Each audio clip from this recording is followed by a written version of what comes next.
Morning, everybody. Morning, morning. I'm on my own today, so just give me a moment while I finish setting up.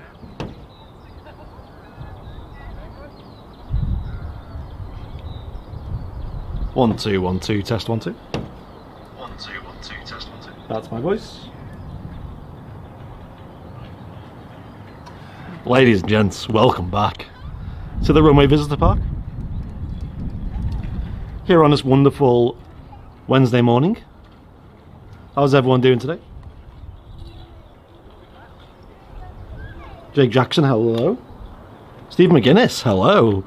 Loving the new badge next to your name?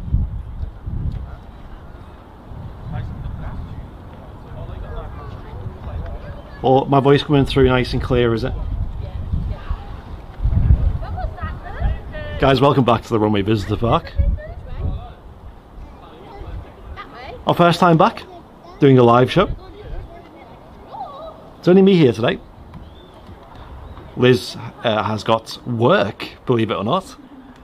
Matt's in work, and as is Martin as well. I'm the only one here to witness this event.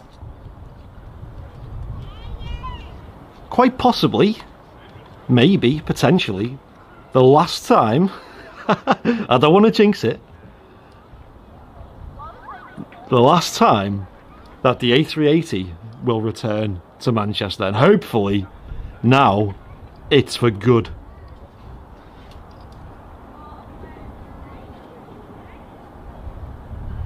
Morning, Gordon and Sean. Hello, how are you guys doing? Already 70 people in the chat. Hello, everybody. If my voice is too quiet, by the way, guys, let me know. It should be okay, but just let me know. Let me know. Nice clear view down the apron, down the taxiway. And of course, down taxiway Bravo, of course. All the way down, you can see the runway 23 right is in use today.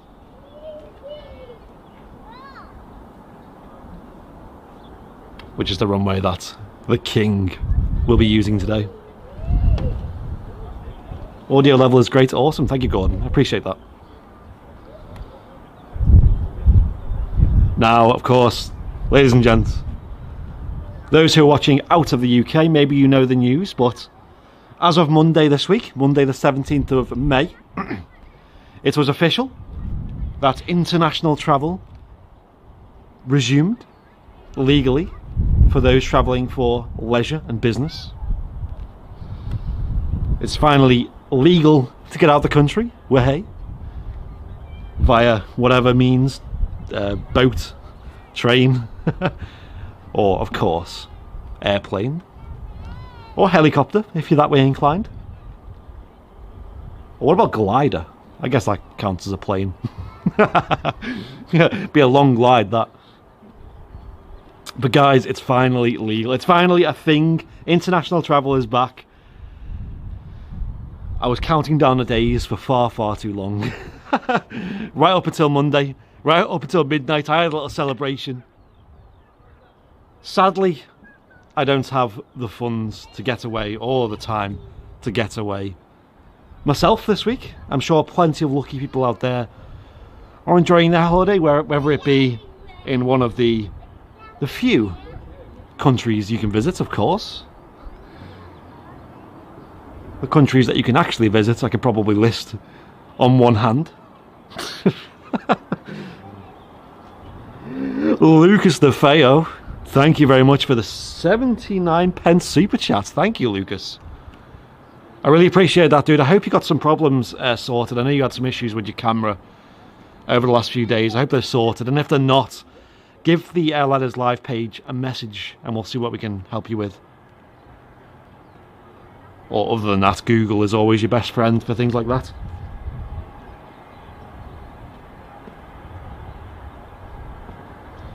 Going across the world in a glider, yep. Someone's gonna do it. I'd rather be in a glider than a helicopter, personally. Because at least the glider, there's not really much to go wrong, is there? Not much of an engine failure probability. So, of course, one of the main routes that have been reintroduced is the UK to Portugal, guys. Sadly, I'm not lucky enough, and maybe you guys are not in the same situation where you can go away so soon. Of course, there's quite a lot of stipulations with travelling at the moment that sort of go around testing, which I'm sure we'll talk about on today's show. I've got some thoughts of my own to chime in. Of course, you guys probably have your own thoughts too. It is aviation. It is what we love, and it is definitely something that we are seeing, you know, improve, and we want to get it back to the levels of 2019, you know, when 2 runways were 100% necessary. I can just about hear something starting up, although I can't see anything, but I'm going to assume it's something like an EasyJet. Something like that. What about a balloon? That's a good thought. Never been in a balloon. Has anyone in the chat ever been in a balloon? A hot air balloon? There's some areas in the UK where hot air ballooning is quite a big hobby. Not so much around here. Oh, it's actually a small... What is that? Oh, it's a lufty. Hey.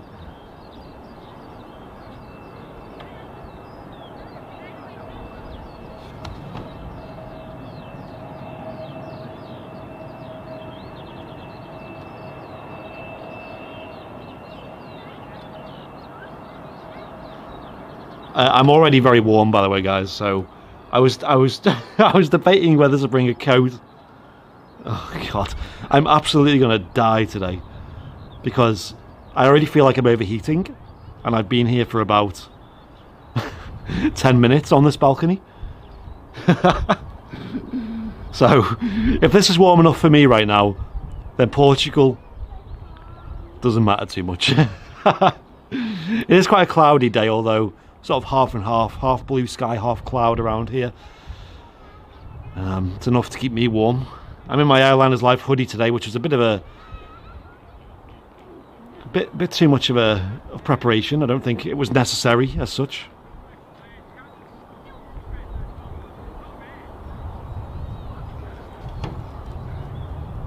A magic carpet.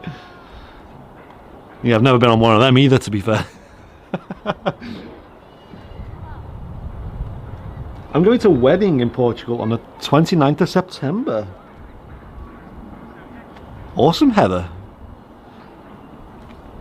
I've personally never been to Portugal, so I don't, you know, I'm assuming it's very similar to Spain in terms of sort of climate and things like that.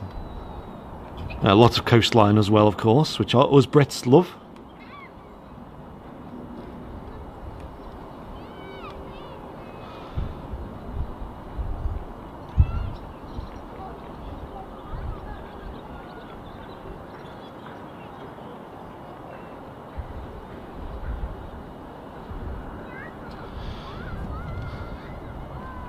And me on Monday, counting down the days, excitement, anticipation, getting ready for the big return of aviation.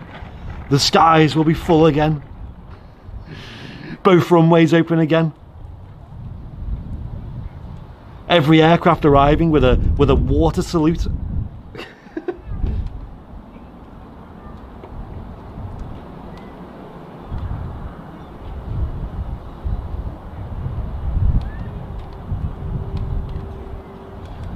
Sadly, none of that happened. There was a mild increase in traffic, but you know, we all know how quiet it is at the moment, and a mild increase, yeah, it's not a lot.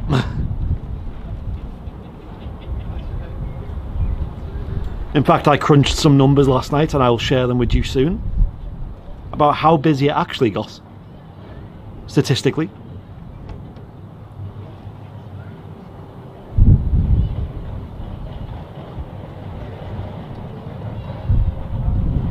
We'll get this lufty out, and then we'll dive into them.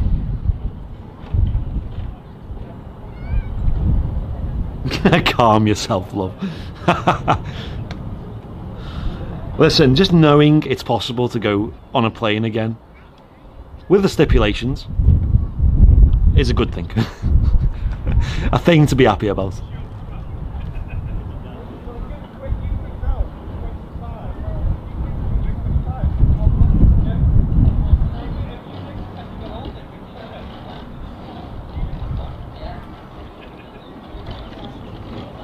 Lufty's rolling, it looks like.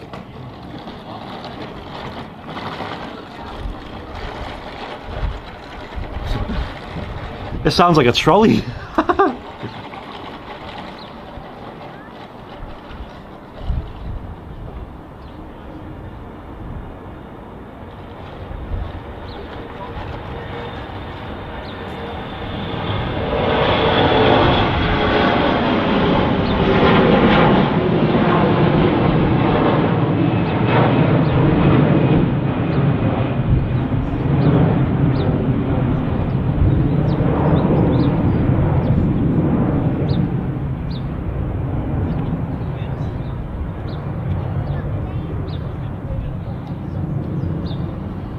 It's a very nice place to be, the runway visitor park.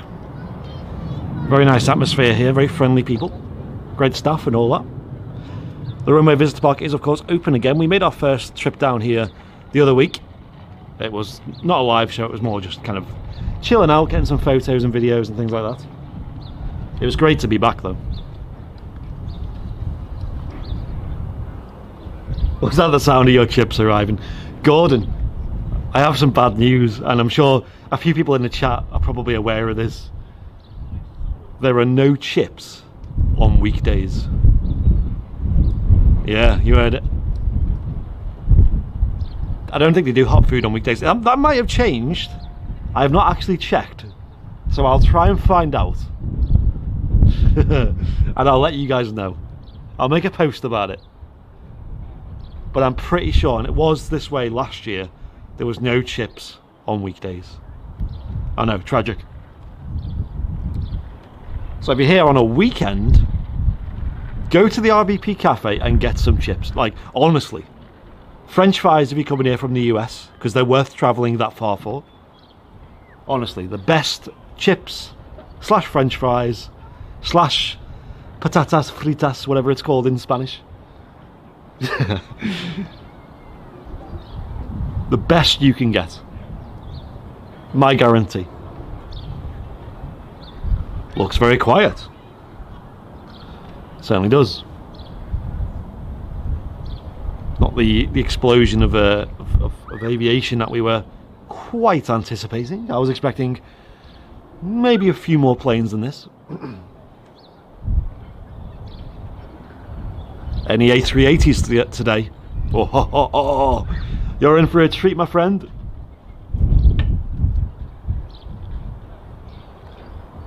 Take a look at the title.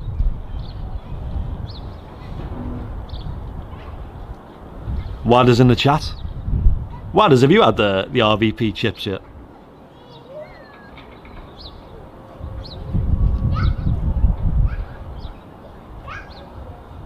Woohoo! Nice. Maddie saying any information on a new terminal opening? No. I don't know when it's opening. I'm assuming later this year or next year. I don't think it's near to opening though, honestly. But it looks awesome though. Looks beautiful.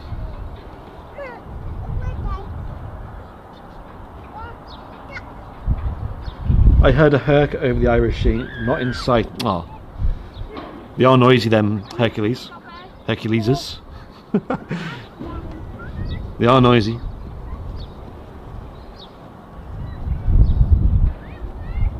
I see a hard landing plane. I'm sure you're talking about the EasyJet. So, I crunched some numbers, guys. Give me a moment, I'm going to pull them up.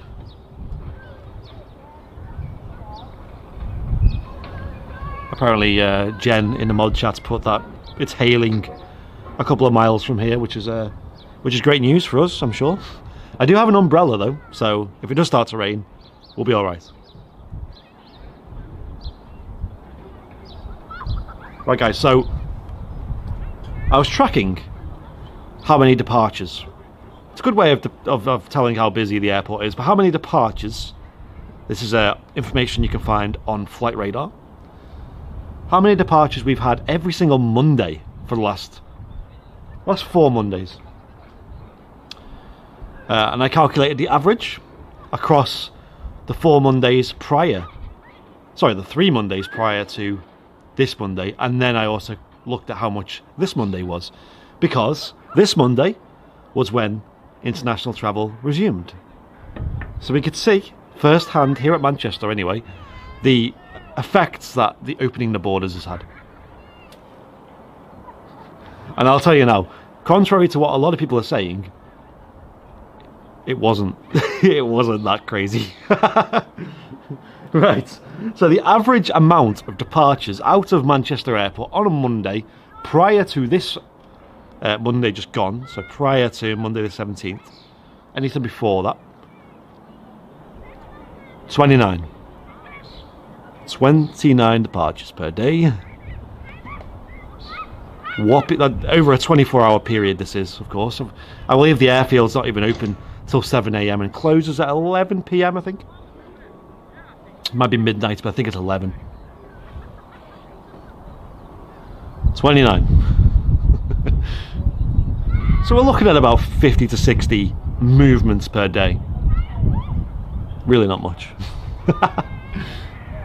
Okay, let's change the pace. Monday comes around, the grand reopening. We've been waiting months and months to leave the country. I can't wait to get myself to Portugal, Gibraltar, Iceland, and that's it. But they'll do. There's a good variety there. Amount of departures on Monday, Monday the 17th, 35.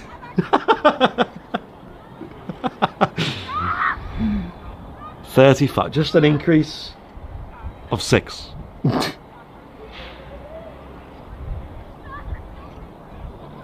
And to make matters worse, I'm just going to make it a bit more obvious that travel hasn't quite got back on its feet yet. Monday, I can't remember which Monday this is, I've wrote it wrong. Yeah, Monday the 19th of April it was. Monday the 19th of April. I hope I've got that right. We had 32 departures. So, if you were to look at that one versus when the borders opened, there was only an increase of 3.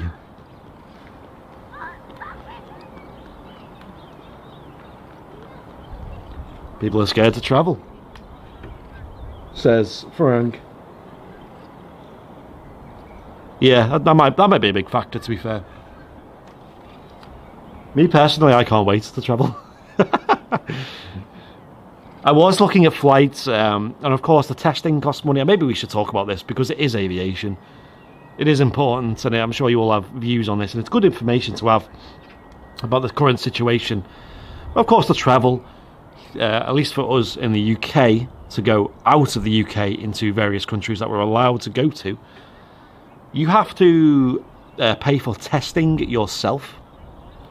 You have to cover the costs, and they vary depending on where you go, and a couple of airlines especially are doing discounts and various like packages and things like that.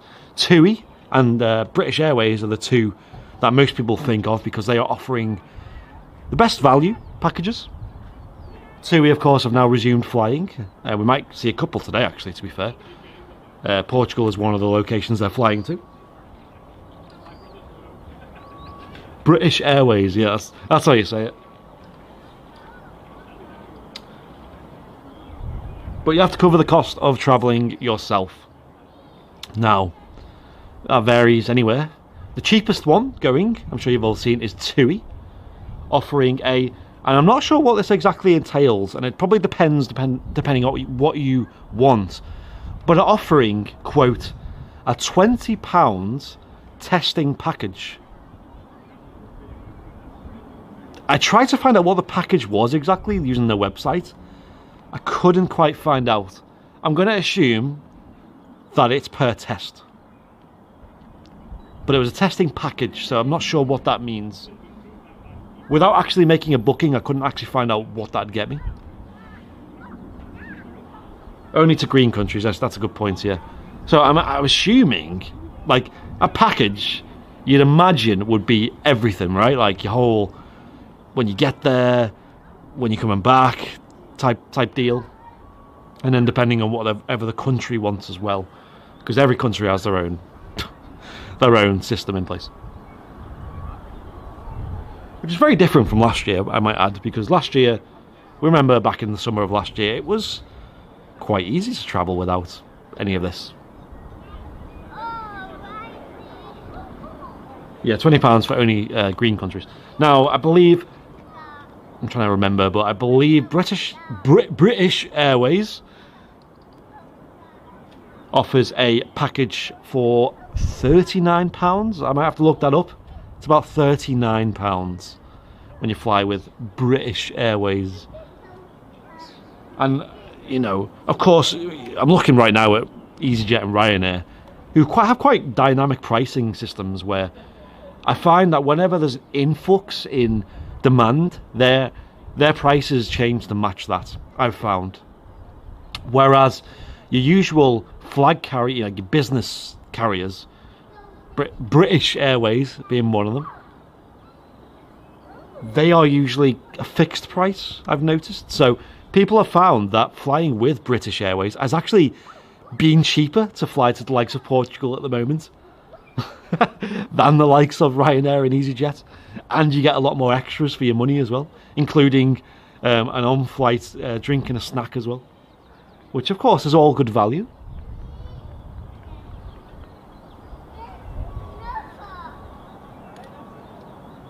My custom emojis aren't there. Connie, I think, are you pressing the little smiley face to the left of the chat bar? Or are you pressing your sort of emoji button? Because there's two different buttons and I've got them mixed up. But they should be there. They're working for me. I'll put the new VIP emote in the chat, guys.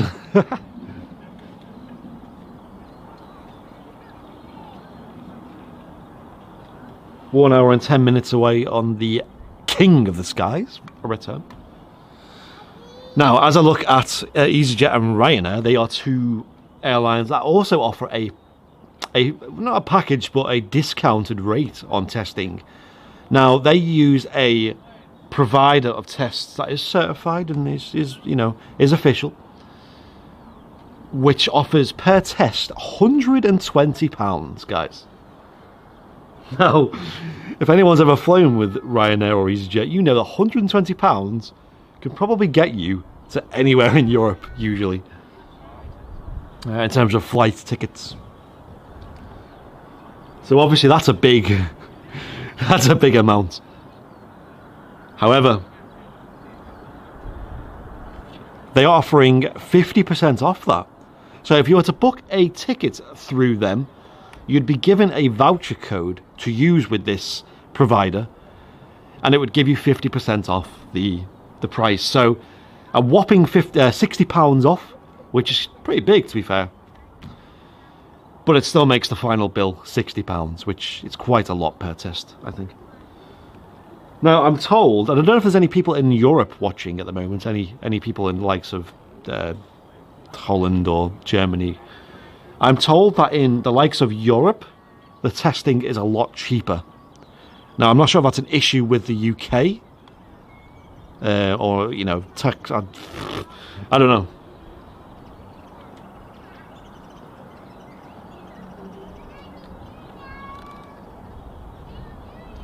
Yeah, Farang, you're very right. So let me delve into that. So we still have, and this is interesting because Emirates, United Arab Emirates, is on the red list,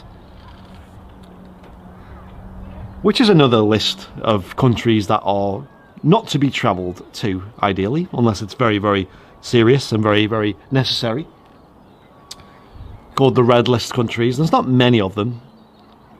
One of them is United Arab Emirates. Another one's Turkey. Interesting.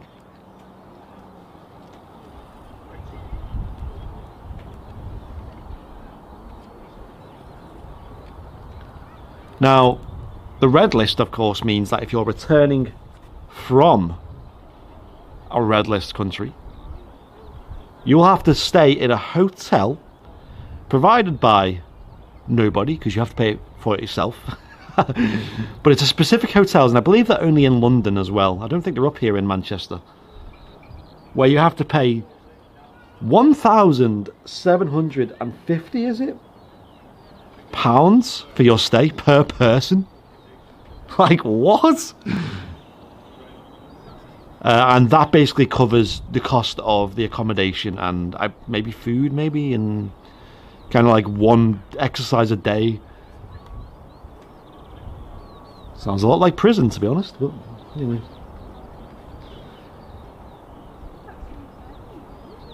So yeah, Dylan mentioning, and yeah, we'll get onto that.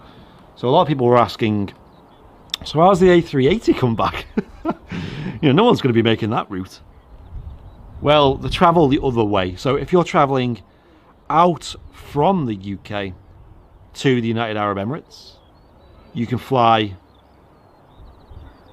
with Emirates, for example, on the A380 without, depending on whatever United Arab Emirates' rules are, without the need of the whole hotel quarantine, unless you come back while it's on the red list. So it means that airlines like Emirates can still function.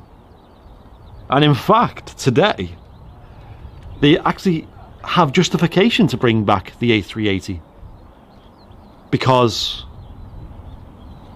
they've sold that many seats going out that the aircraft is almost full. Going out.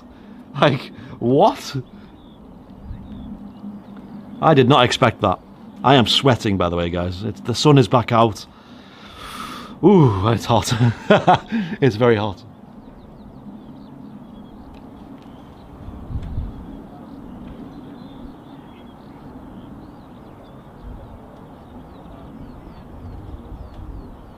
Nick M.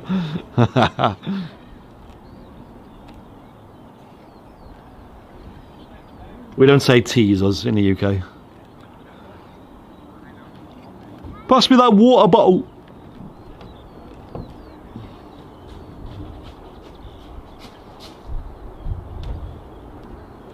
The A380, the king, apparently is due in at 12:15. We also have the Middle East 3 in total. We have the classic Etihad Dreamliner coming in. Round of applause, please.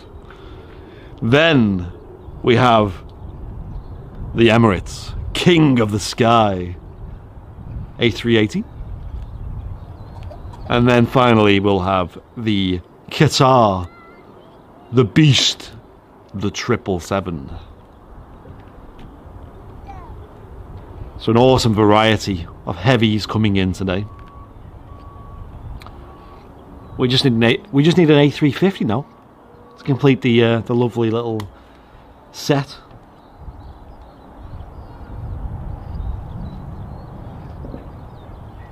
Hello from Indonesia. Hello from Manchester, United Kingdom.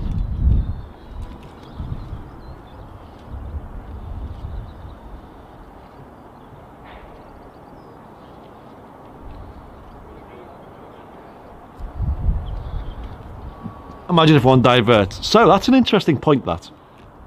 Of course, it's not as simple, and it's probably very, very unlikely, but there was a news article out yesterday, I think it was, or this morning. I was reading it this morning anyway, saying that because they're expecting sort of a huge influx in passengers in the likes of Heathrow, for example, and their capacity is quite low at the moment compared to usual, due to obviously a lot of staff not being there, a lot of basically operations not up to 100%. It means that, and especially with all the extra testing and extra checks they have to do, it means that if they have a huge increase in passengers, it could mean that they're going to have to divert flights. Now, The optimist in me initially thought, well, that's great, because can we get some of that Heathrow traffic up here at Manchester? But I'm pretty sure they'll divert to the likes of Gatwick initially, and Stansted and things like that.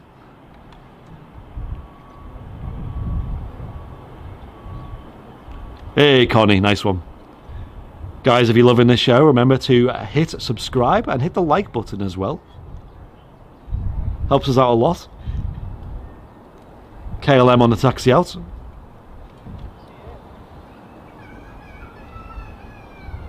Been overwhelmed with the amount of support we've had over the last couple of weeks. I know it's been very quiet on the channel. The East Midlands show that we did was awesome though. It really did well. You guys seem to really love it. We'll definitely be back there in the coming months. Really enjoyed that show.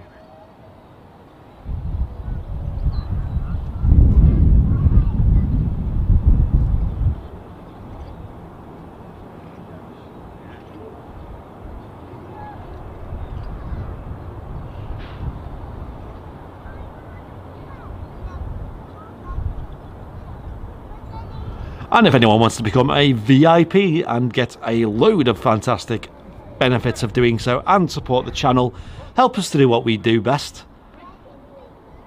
then hit that dollar symbol, then press join and get a shout out on the stream, of course. My personal thanks to you. Plenty of VIPs in the chat today using them awesome emotes. And Mark Green just hitting the link there. To become a VIP, you can just follow that link.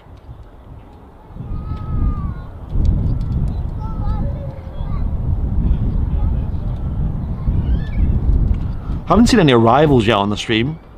Does anybody know when an arrival will be coming in? Of any sort?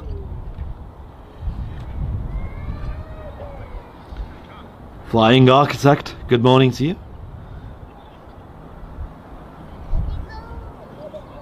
Nice one, Martin. Martin is in the chat at the moment. And I might as well let you guys know, since it's confirmed. And Flying Architect, I'm sure, I remember you were asking about this as well. This Saturday, coming, so whatever day that is. This Saturday, we'll be live again. Again, twice in a week. From Manchester City Airport again. Of course, we were live there the other week. We had a fantastic day out working with the Northwest Aerobatics guys, which I've still got video clips and photos to post to them.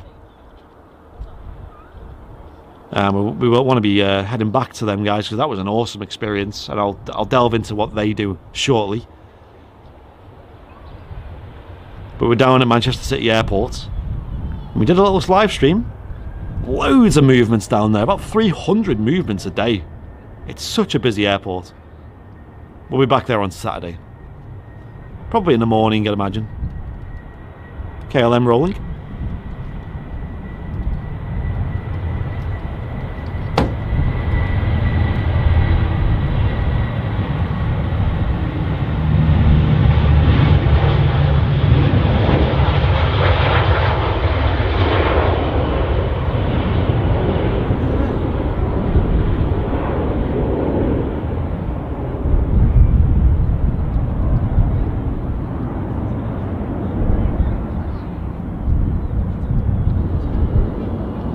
Still getting used to the new tripod setup, you have to bear with. That was not the best camera work in the world. We're using a slightly different tripod today, as well as slightly different configuration. It's a lot higher than the last one, so the arm is a lot higher. So I'm having to like put my arm really high as I'm panning. That time I was just not prepared was the problem.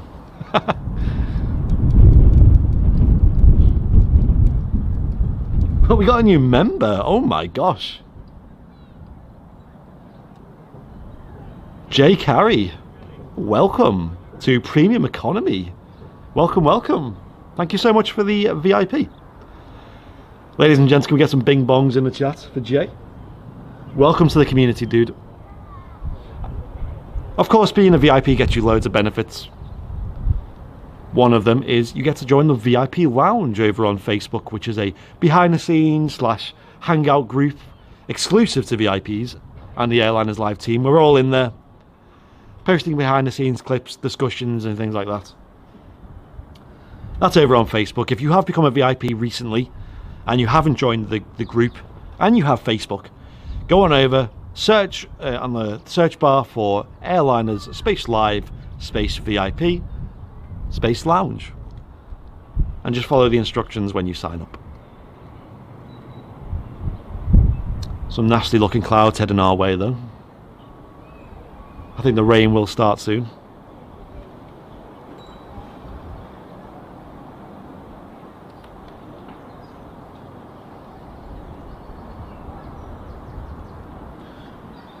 Yes, Martin's mentioned chat.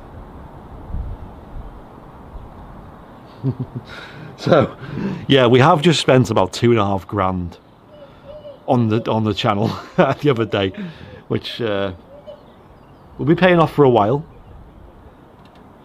But basically, obviously, those long-term viewers of Airliners Live know our biggest weakness, biggest problem, especially where we're based, has always been network. You remember the older days of Airliners Live, and of course we had a few recently, to be fair, as well, network problems. And we've tried many different solutions. Of course, we've constantly bought whatever it takes to do so. We've never really had the funds to buy some of the highest level equipment to do so. Recently we just said, you know what, we're gonna put a bit on finance and we're gonna just purchase a proper pro level encoder, which is like a piece of field equipment that you can plug into a battery pack, and it's basically connects to multiple different 4G towers at once. Because obviously, as you all know, I'm sure you all have phones with 4G on them. It's not the most reliable connection in the world. Sometimes you'll get dropouts randomly, sometimes it'll go slow, and we've always been at the mercy of that. Now, we did sort of invest in bonding equipment, which is where you know, connect multiple towers together. It's never really been that successful. Of course, for the East Mids trip, we bought another piece of equipment to help, and that didn't really help. And in the end, we just said, sack it. We're just going to go straight to the top, and we're going to buy a really decent piece of kit. And it's arriving this week. Should be with us for this weekend. You'll see the quality increase as we'll be able to get a higher bandwidth on the video. Right now, we're limited by speed. But we finally did it, guys. We finally purchased it.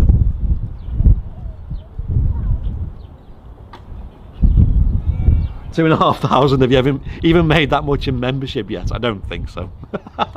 we ain't no huge channel, guys. We have, I think it's 180 members on YouTube. So, and obviously YouTube takes quite a large cut, sadly, but every membership helps massively, guys.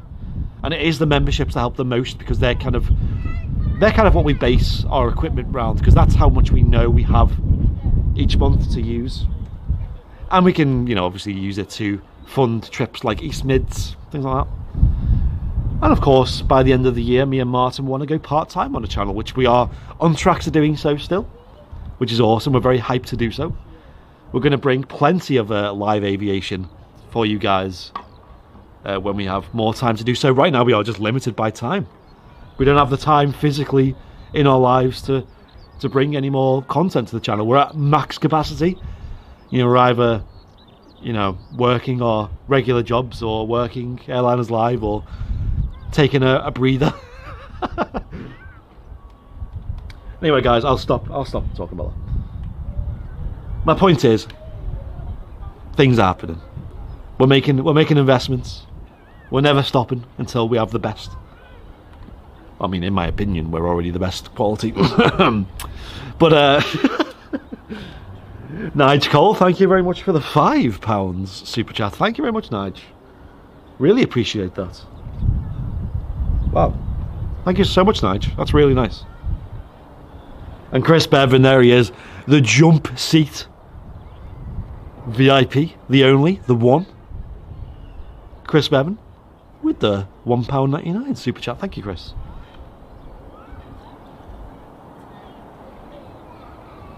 Is there a cheeky A380 coming in? Of course there is. Of course. It's a great celebration today to see that return.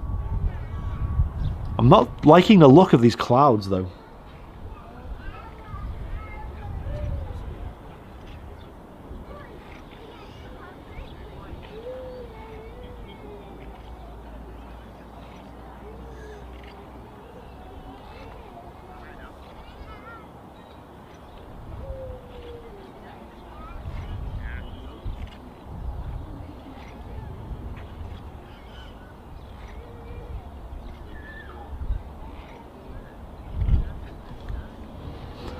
Maybe go for Starlink. Yeah, so of course 4G has its problems. Now Starlink was an option we considered, and for those of you who don't know what Starlink is, you've probably seen it in the news, especially with their satellite trains going overhead. It's a fascinating technology. Basically what it is satellite internet, which has always been around actually. It's just never been that viable, never been that fast or reliable. That rhymed. Starlink is it's a SpaceX product, and it's basically designed to bring Wi-Fi or basically just an actual connection, satellite internet that you can use for home. You can use it remotely like what we would, and it allows you to do that from anywhere on the planet. So we're talking you could be in the middle of the Atlantic Ocean, and as long as you have a steady sort of ground, I'm not talking about a boat that's rocking all over the place, then you should be able to get an internet connection. And how it works is they have these satellites which are obviously unmanned. They travel in sort of trains, and the plan is to have a grid, like a network of satellites that is all in a low orbit around the planet. And it means that with this piece of hardware that you can get from them, which is basically an uplink satellite that points to the sky to communicate to the orbiting satellites, you can get internet. And the internet speeds that we've seen from the testing have been good.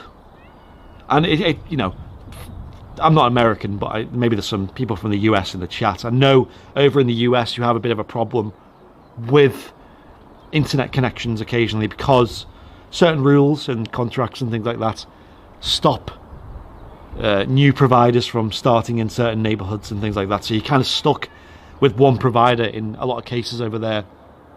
And I think it's a solution to that. It's an alternative. However, the price of Starlink is a bit high, and also it's still in the beta stages. It's not actually a on the market product yet. It is simply in beta stages. So you can, right now, you can actually sign yourself up. You can get the equipment. Is it about £500? Is it for the hardware, and then a monthly fee on top of that? The only problem I see with it right now, this will improve, of course, with more coverage, more satellites. It seems to be quite affected by weather. So on a clear day, you seem to get excellent speeds, but on a cloudy day like today, like most days here at Manchester, it might struggle. Apparently, so I've seen of the testing so far. Awesome technology though, and it will be an awesome day when these are more viable. Maybe they'll eventually get built into mobile phones if that's even possible, and you can literally get satellite internet from anywhere on the planet. And hopefully eventually it'll be quite reliable as well.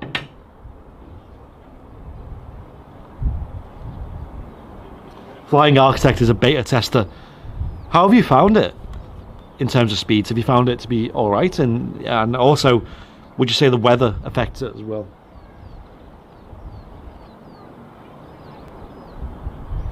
Jerry, you sound different. They're saying no Big Jet TV.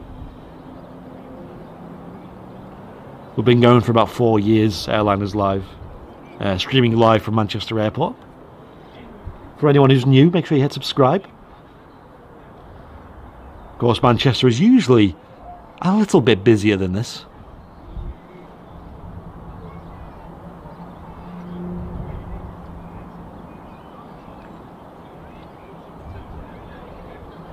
Yeah, 5G is another technology as well that's rolling out here on the go. I've got something on approach. What's this? Is that an ATR?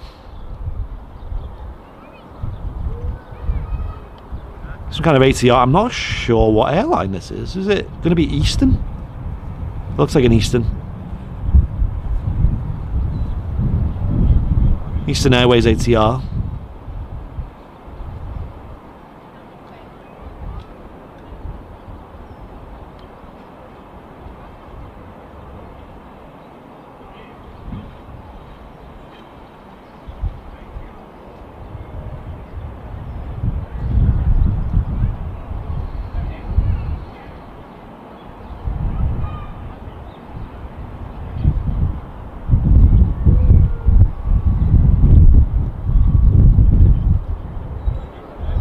Lovely smooth touchdown there, and he's stopping nice and quick as well.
Yeah, props sound awesome. They're very loud.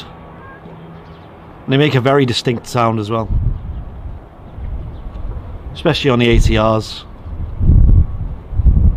And of course, who can forget the Dash 8s that we used to have in at Manchester quite often.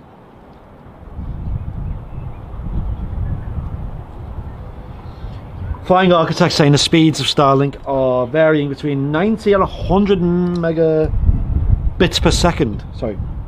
Is that megabytes? I'm assuming that's yeah, megabits per second that'll be.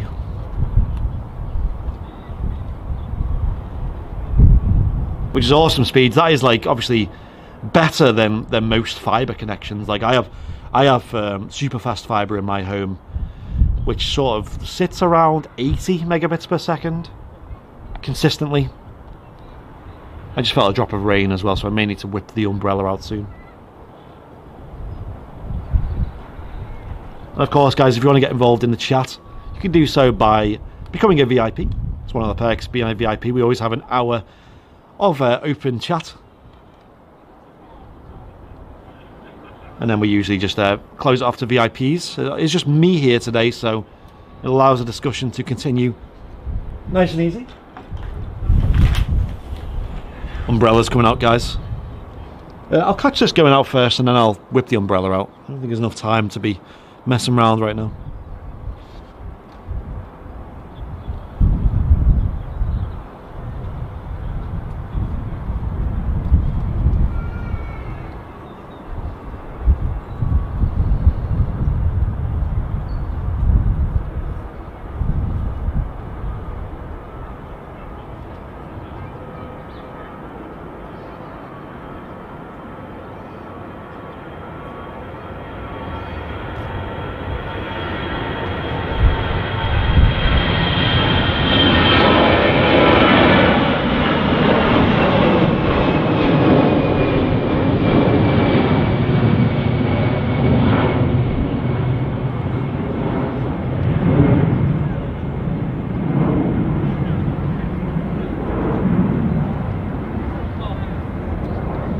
We got a super chat as well. Awesome. I'll read that out shortly after I've taken the umbrella up, because it is going to be needed. It's going to start to rain now. I want to protect the equipment at all costs. There doesn't... I mean, the clouds don't look bad at all. We've kind of dodged the big, nasty looking cloud. It just seems to be like very gentle rain. Like barely even enough to notice. So I think we might be alright here. There's this very nasty looking cloud here. Look at this. I'll zoom out. That one there. Which looks like it's... I can even see the rain, to be fair. But above us, I can't really pan up enough. It's not looking so bad. So I think we'll be alright, to be fair. The weather did say there was quite a low chance of rain. So we might be okay. Maybe. Potentially. Hopefully. I am outdoors, although the Aviation Society have been amazing enough, and I'll talk about them shortly, to let us use their commentary tower here at the Runway Visitor Park. I'm hugely grateful for that. It is mostly indoors. There is a balcony. Some people who are here at the Runway Visitor Park might even be watching the stream. You can probably see me up on the balcony with the blue hoodie on. I've seen a couple of people looking at their phones and sort of pointing at me and waving and things like that. And of course I'm outdoors, so I'm open to the elements, and one of them elements is rain. And rain and electrical equipment doesn't really go that well together, in my experience. It's a Dreamliner. Is it? Looks like a Dreamliner. Is it Etihad?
that, guys. So I did miss out a super chat. I will read that out now. Give me a moment. Michaela Marshall with the £4.99 super chat. Thank you very much, Michaela. Really appreciate that. It's huge. Thank you. What a legend. Thank you, Michaela. And then, if that wasn't enough, she went back and sent another £1.99. Wow.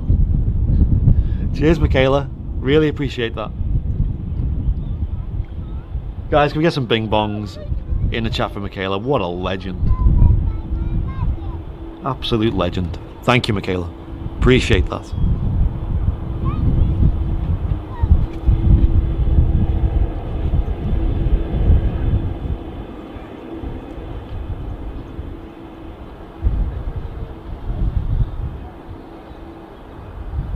Wow, plenty of super chats today. Warm welcome to everybody. The rain looks like it's passed over us now, so it looks like we're okay. We've survived. But a huge welcome to everybody here on Airliners Live. If you're new, welcome, welcome. Make sure you hit that subscribe button and the like button, of course. How many likes are we on? 154. Wow. Thanks, guys. Etihad Dreamliner that was. Nice and close, looking awesome. It is a very, very smart livery, the Etihad one, of course. I think it's probably and arguably one of the best liveries in aviation. Of course, my favourites, I think, personally, of all airlines, it's not frequent to Manchester at all, but Vietnam Airlines, especially on the Dreamliner. Oof, that's a good livery. I'll tell you what. Wow, another super chat. What's going on today, guys? Nige Cole with a £3. Wow, cheers, Nige. I don't know what to do. I can't really do a dance up here because I'm here on a little balcony with a harness on. So I can't really. But thank you, guys. And of course, if anyone else wants to become a VIP, you can do so by hitting the dollar symbol, then pressing join. VIPs are what help us bring this free content to you guys.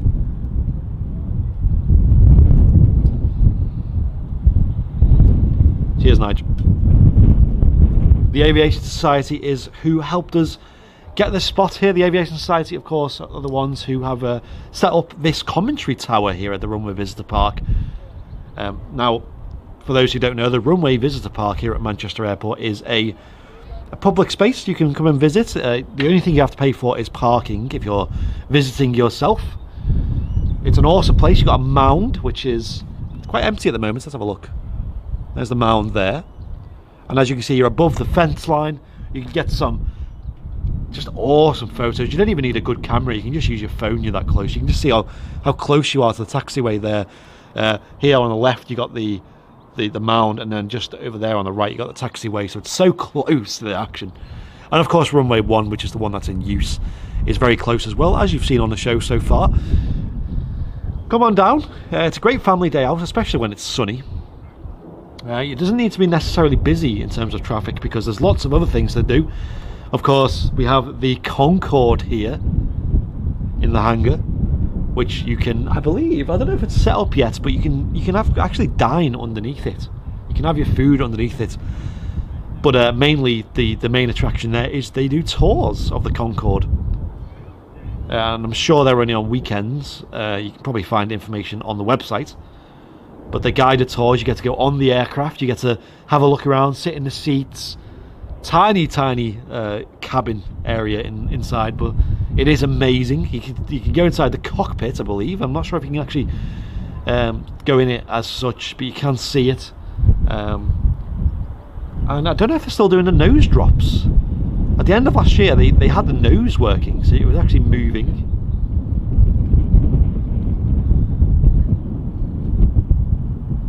And you can see the nose move.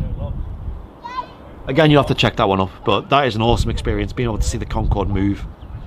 Obviously the hydraulic drop in the nose. the droop snoop, as they called it.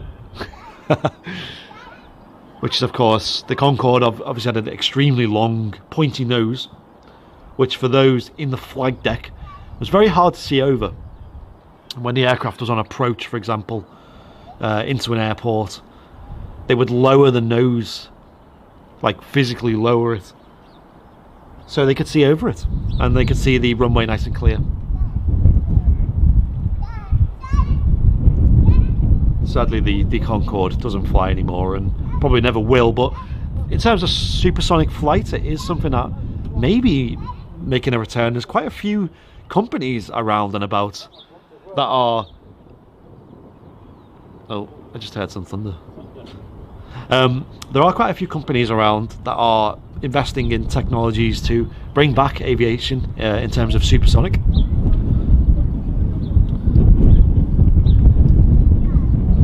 We had another super chat. Let me read that one out. Azza, thank you for the £1.99 as well. Thank you very much, dude. Appreciate that.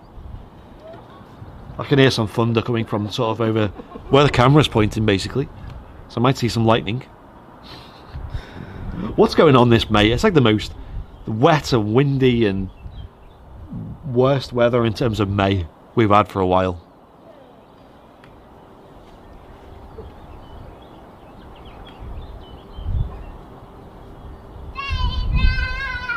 Phil Loxham, thank you very much for the Premium Economy membership. Thank you, Phil.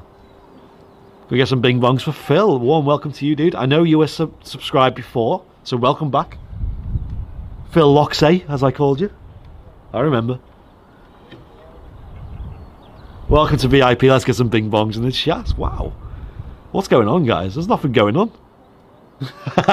And you guys are dropping membership, super chats. Appreciate it, dudes. And dudettes. Boys and girls, ladies and gents, everyone. So supersonic flight might return. The biggest crux and the problem of supersonic flight, obviously the noise was a big problem, but that's something I'm sure technology could iron out over time. Biggest problem was fuel efficiency. Price per seat was a huge problem, as you could only have a few seats on board. And the biggest problem, I think, was the main failure of the likes of Concorde, sadly, was there's no real point. Like, unless for like extreme situations.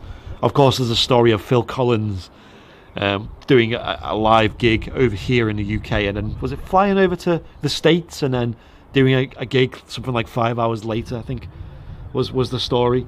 Like, in situations like that, I guess it makes sense.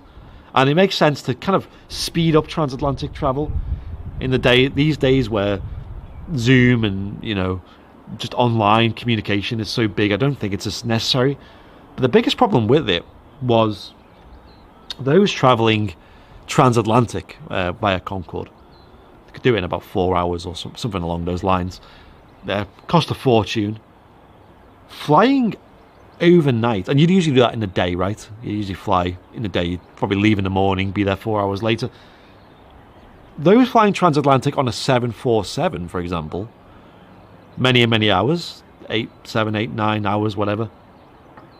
If you did it overnight, in theory, you could get the flight for the price of what would cost on the Concorde. You could probably get a decent business class seat on a 747 or today's equivalent of a 350 or a Dreamliner. Decent seat, folding, you know, lie back lounge seat, and you could sleep overnight and wake up and be at your destination. So you're kind of not losing any time at all. That was the biggest problem, was it? There was no loss of time for the individual.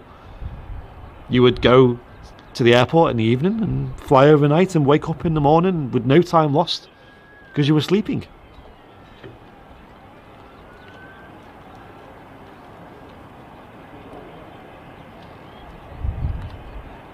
Welcome, Phil, though. Appreciate that, dude. I do remember you from... I think you signed up... Wasn't it when we had the whiteboard set up here at the RVP? And Liz wrote your name, and she was writing 100 names or whatever it was. It wasn't 100, it was about 30. But we struggled to fit them on the whiteboard, and she had to do some creative moves to do so. And one of the things that she did do was the handwriting wasn't good. Let's just say that. But we love Liz on the channel. She's awesome. She's one of our amazing super mods, we call them. Matt Smith is another one as well. Lots of love for him. And them guys are really the behind the scenes, doing a lot of work for the channel. Of course, Liz and Matt have been on the show a few times. Both of them are into photography as well. They both have Instagrams that they've been smashing recently. If you go and search Liz Robinson Photography, and I think Matt's is something like 0161 Matt or something. I'll have to check. G Liz, yeah. And that's where she got the name G Liz. G Liz and Matty Boy. Two legends.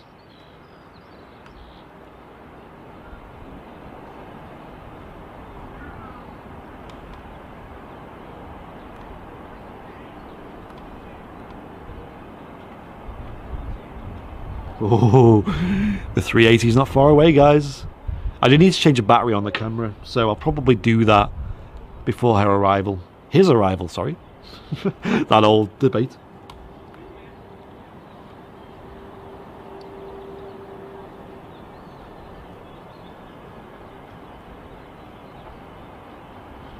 Cammy, yes. Oh, what a memory. Yes, the actual G Liz did have a crash, and is sadly not with us. Not a person, by the way, guys. It's not actually Liz we're talking about. If you search Google, or whatever your search engine is, of course, Bing. If you search for Golf Dash Lima India Zulu Zulu, G Liz, it was an aircraft that did exist at some point in time.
Fantastic. Right, I'm going to change the battery, guys, on the camera. So the screen will go off for a moment. It'll say no signal. So bear with. I think there's another aircraft going out, and of course the 380 is going to be in soon as well, in the next sort of 10-15 minutes. So if you can just bear with, guys, we'll be back shortly.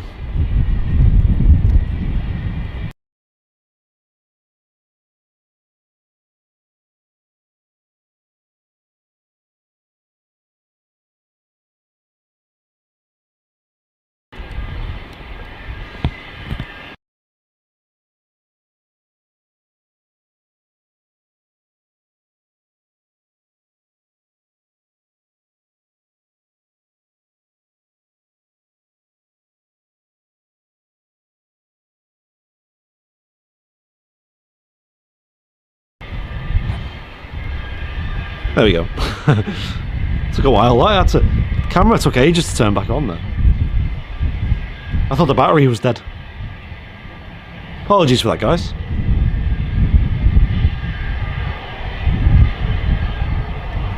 Is someone taxiing out, or is that just the Ryanair making that noise? I can hear something making a noise over there.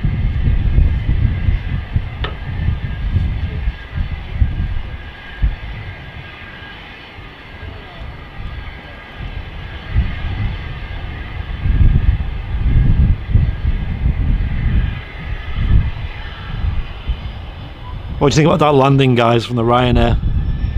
Was it a yay or nay?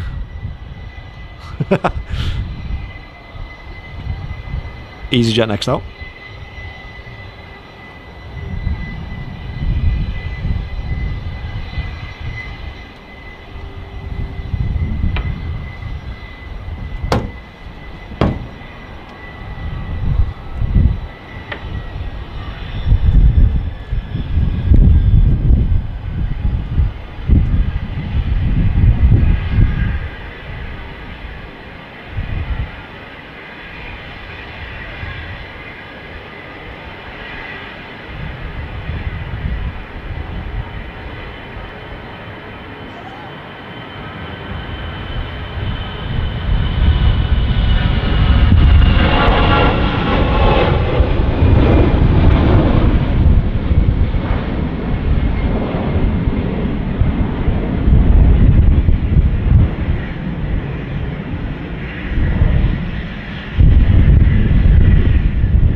It's not too cold though, which is good.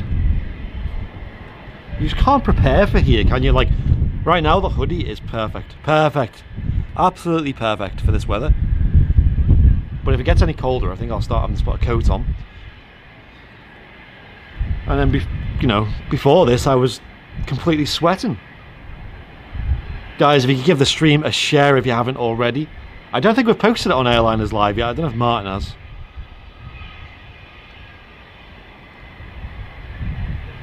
If you want to share the stream around now, would be the good time to do so. We got the Emirates A380, the return of the 380 to Manchester Airport, coming in soon.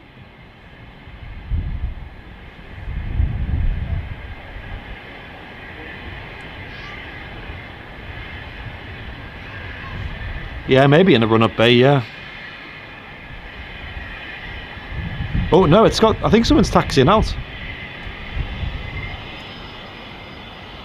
Maybe a citation, maybe? It's very small. I like tennis, hello. I love the name, I've not seen you before. I like tennis too.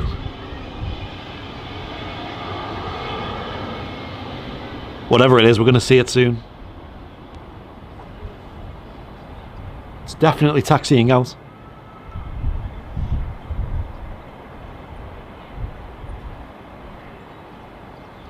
Embraer, maybe. It might be an Embraer.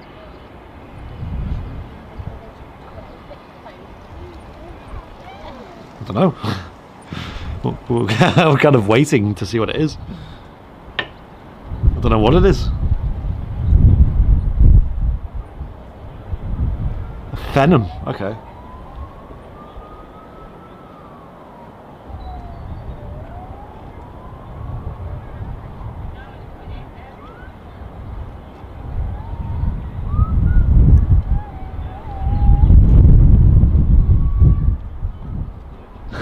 Dave Morgan, I like tennis 3.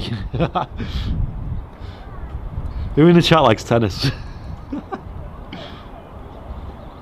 I'll tell you what, it's an awesome sport, tennis.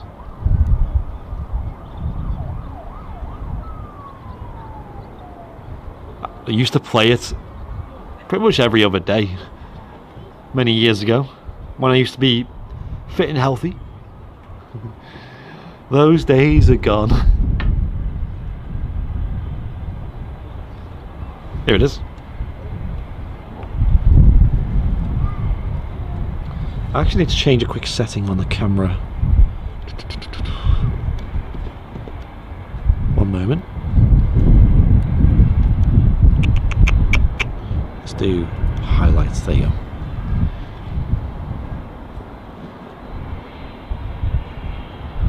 I like the reg. Charlie Sierra Papa Hotel Mike, is that? Papa November Mike, was it?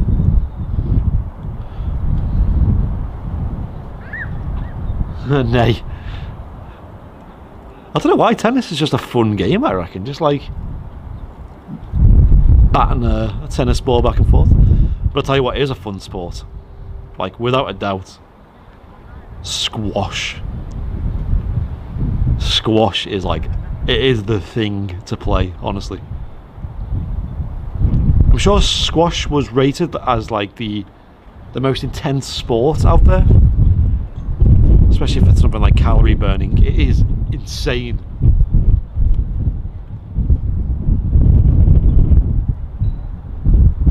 Squash is obviously the sport where you have a very, it's sort of like a rubber ball, and you basically bat it against the wall and take turns in doing so, and you've got to hit it with some serious velocity, and you're constantly running back and forth. Like the start-stop motion of it all is intense.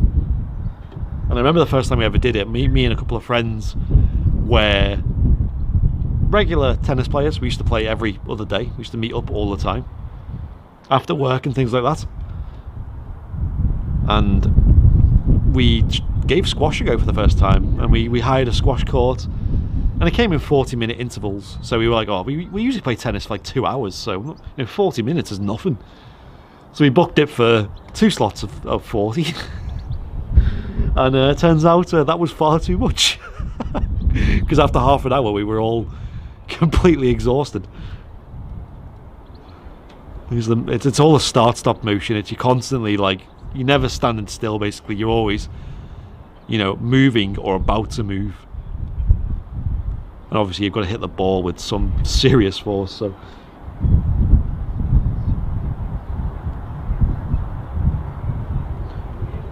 we used to use a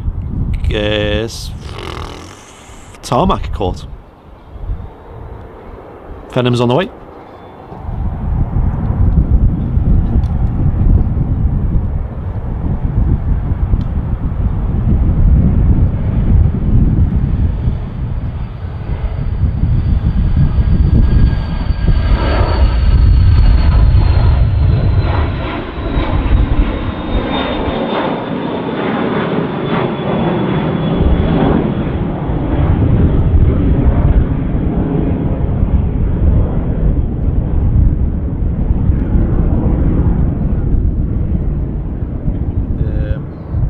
Heard some more thunder and lightning, and definitely wasn't the Venom that made that noise. Can't just have like, it's been ages since we've had like a day where we can get down to the airport and it's not been raining or something along those lines. Like, honestly, I know summer's not here yet officially. But, looking at last May and the May before, I'm sure you guys are on social media constantly being reminded that this time last year or this time 2 years ago, you were on a beach. Your local beach just chilling, or you were in the garden, or, you were sweating, you were there, shorts and t-shirt, Having a beer. Like, can we get them days back, please?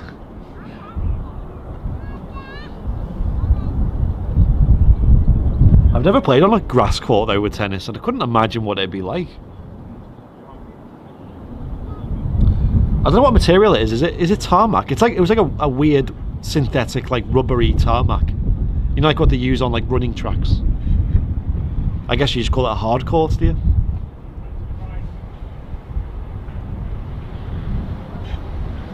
Michelle Griffiths, thank you very much for the £2 super chat. Cheers, guys. Plenty of super chats and supporters today. Really do appreciate it. Of course, the Airliners Live store is now live again. It's been live for a couple of weeks now. Plenty of orders going through. One of the newest items we have on the store, I don't have it with me. Well, I do, it's on my bag, but the bag is in the hut. In the commentary tower, should I say. One of the newest items we have is runway tags. Now, what they are, they're based here at Manchester. They're based on the 2 runways we have at Manchester. They're key tags that you'd put on your zip, luggage tags, camera bag, backpacks, things like that. You put them on your keys as key rings actually as well. There's a good use for them. And it's a pair of tags that have the runway numbers at Manchester here, and they look awesome and they're great quality. Really happy with them. Got plenty in stock, immediate shipping and all that good stuff. Yeah, hardcore. Okay, got you. Yeah, I don't know what you'd call it there. I forgot the name. I used to be obsessed with tennis. I used to watch all the Opens and, you know, all the Grand Slams and all that. And when the Olympics came round, it was like the best time of my life, because I'd just sit there, and obviously on the likes of BBC you got the red button that would let you watch any sort of game you wanted, and I would just have tennis on constantly, whether it was, you know, singles, doubles, you know, men's, women's, whatever. They were all awesome. Enjoyed all of them.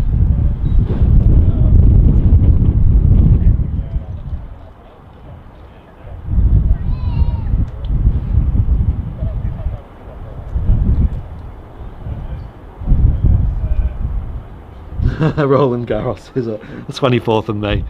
Yeah, I used to like that. I have to say that my favourite was always Wimbledon, and I think it's probably the same for most British. It's just classic.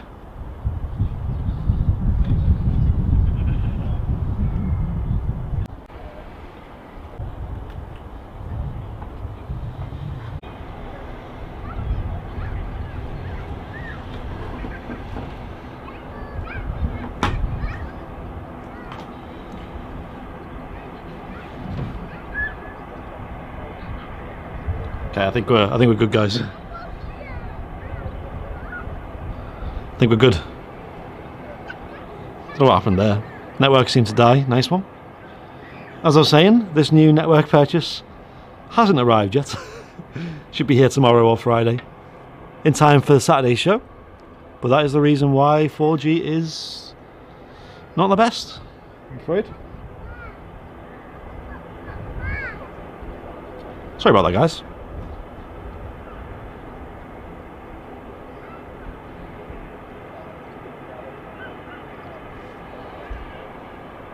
I can hear an ATR starting up, but I think we've got the 380 due in soon.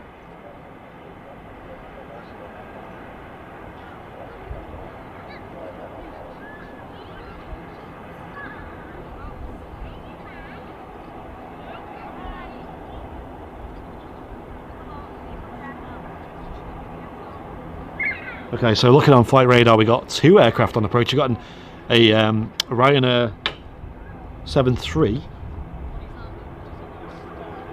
And then it looks like the 380 is getting vectored in. It's not quite on approach yet. It's just basically entering the approach. It looks like it's going to arrive behind the Ryanair.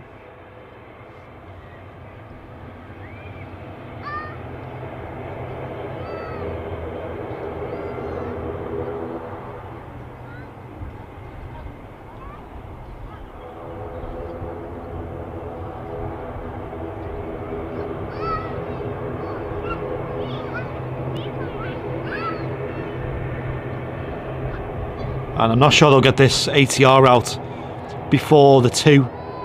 They might be waiting, which whoever's on board of that ATR is going to have an awesome view of this.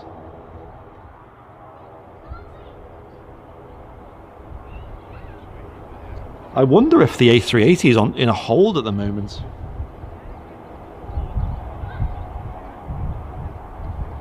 He's currently flying away.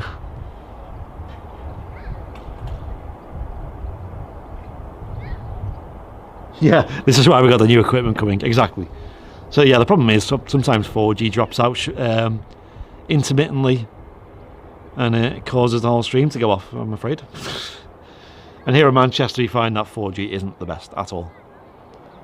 So you have to spend big bucks to get equipment that works consistently well. And we've never had the channel funds to do so, and we're kind of bordering having the money to do that.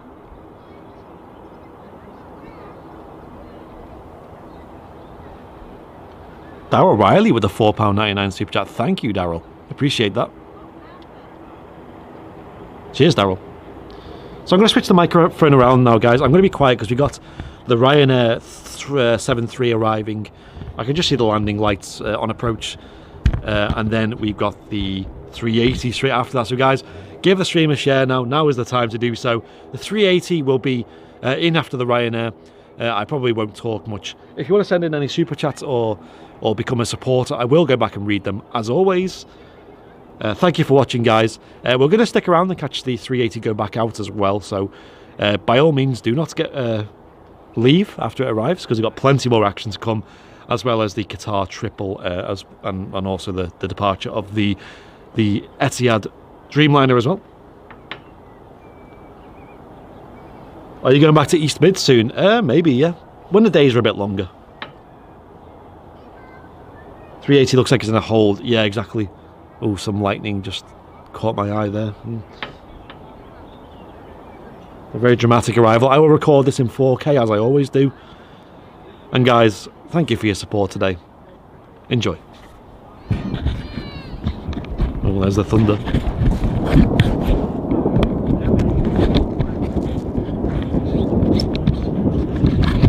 The thunder as the beast arrives again. The king. Add some drama.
What an absolutely awesome experience.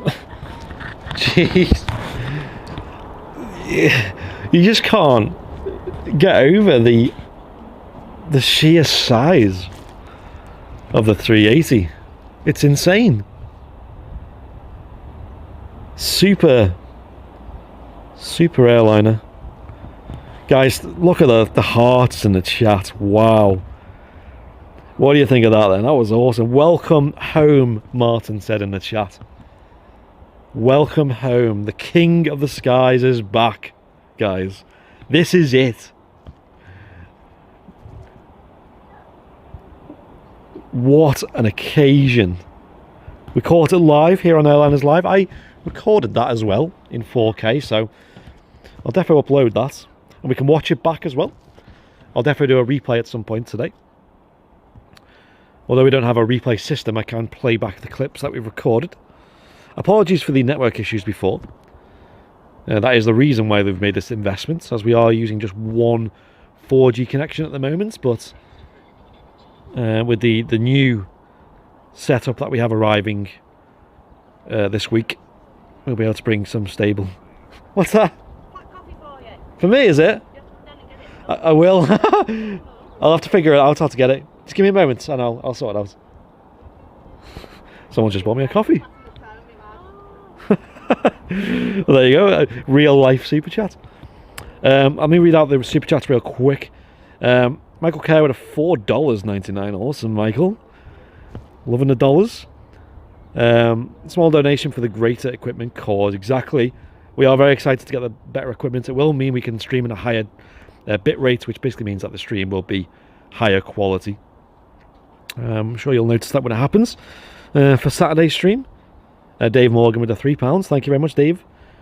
Sharnay with the 380. £3.80.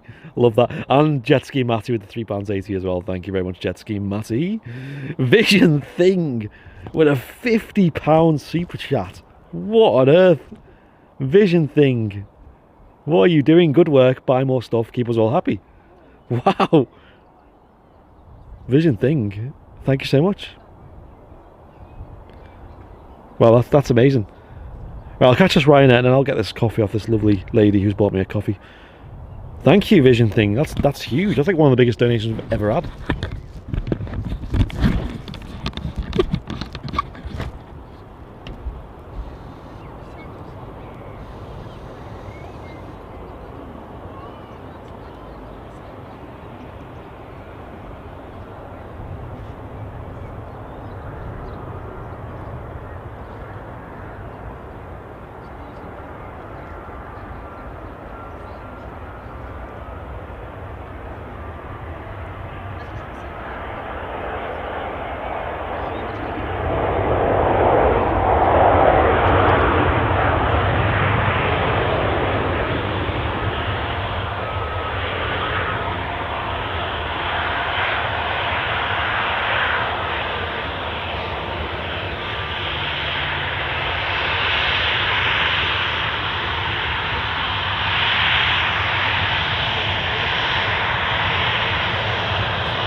Awesome, Ryanair 737-800 arriving there. Just Rob Hassard, the general manager here at the runway visitor park, just asking me for the keys back as I was using them to open one of the cabins here. Awesome views here though, guys. What do you think about that? The quality today, the views are awesome. So small compared to the A380. It really is, isn't it? The Ryanair 73. What focus area am I on? There you go. Not a bad landing. I like it when they land long like that though. And I definitely am excited to get home and edit this footage. I'm not actually in work this evening, like I am usually. But it means that when I get home, I don't have to edit. I don't have to go to work straight after. Yeah, awesome. Give it a go. Awesome, thank you.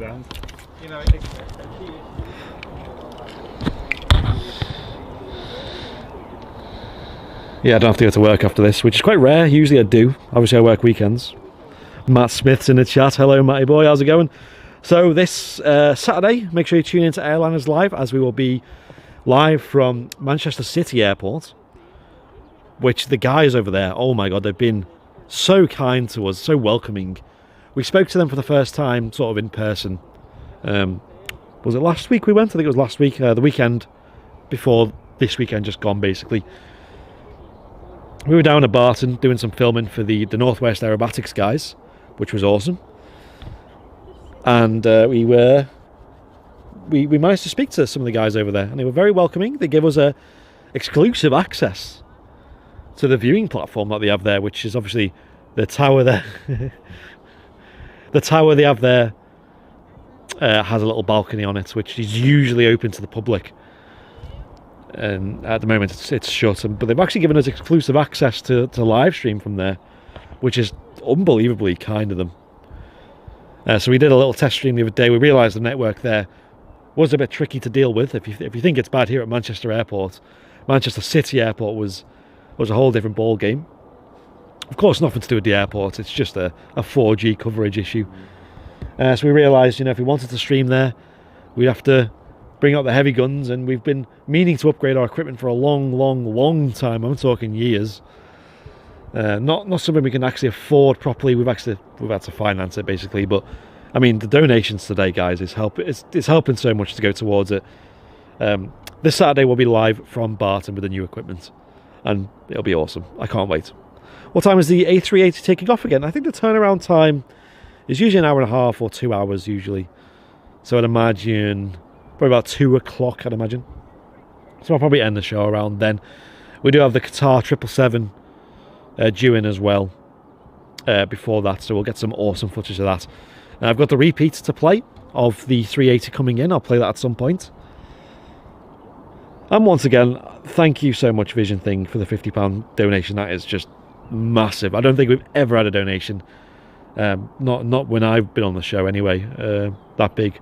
The only time I can think is when we did get a £50 donation on one of the flight sim streams a couple of months ago. Was that Martin's birthday stream, or was that? I don't think it was it? That was something. That was earlier. Thank you, guys. If you want to become a VIP and you want to join in the conversation in the chat, hit the dollar symbol, then press join to do so. Going to switch over to flight radar real quick and see what the situation is in the skies. We got a Ryanair again on approach. Looks like it's on the base leg at the moment. So we'll catch that coming in soon. I'm quite enjoying these Ryanair arrivals,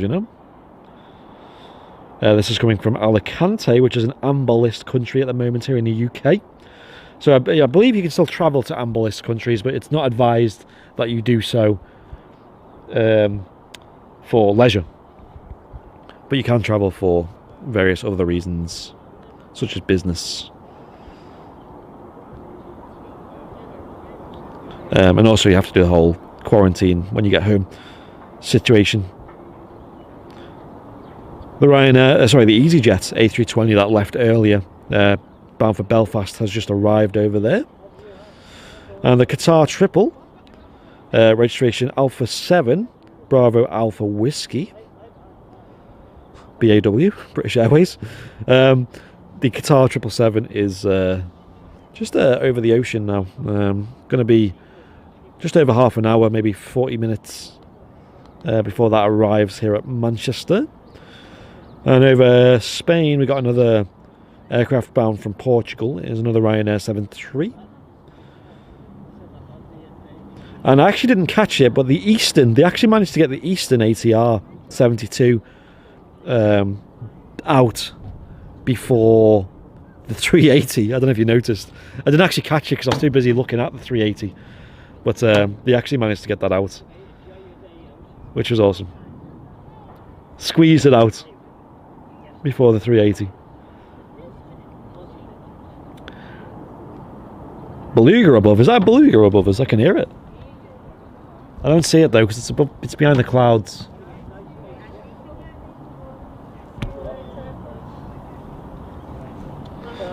Which is it? The XL? I think the XL was in this morning, wasn't it? Into Harden. I was tempted to go down and get it, but there was another big bird in. That was worth catching. Crafted to say 50. I meant to donate 5. No, could you imagine? Vision, listen, if you did accidentally send it, let me know and we'll sort it out. But your winky face makes me think otherwise. Jeffrey Dingle upgrading his membership to business class. Thank you, Jeffrey. Appreciate that. So the A380 is back, and I believe it's mainly taking passengers back out to Dubai is its main purpose today. And believe it or not, it is actually almost completely fully booked today. So I don't know what's going on today. Maybe this is this Emirates' first trip back since the borders reopened officially, kind of. I don't know, it's very vague because of the whole red list situation. It's very hard to understand. But I think we can now travel abroad. And obviously if you're traveling out to the likes of Dubai, I don't think you need to quarantine going out unless you're coming back into the country from Dubai. I think that's the situation we have. So for those who are, let's say, have been in the UK for God knows how long and they wanted to get to Dubai, whether they have family or relatives or, you know, like work over there, now is their chance they can do so. I think that's the situation we're in at the moment. And as a result, Emirates have needed to bring out the King of the Skies, which they have many of course.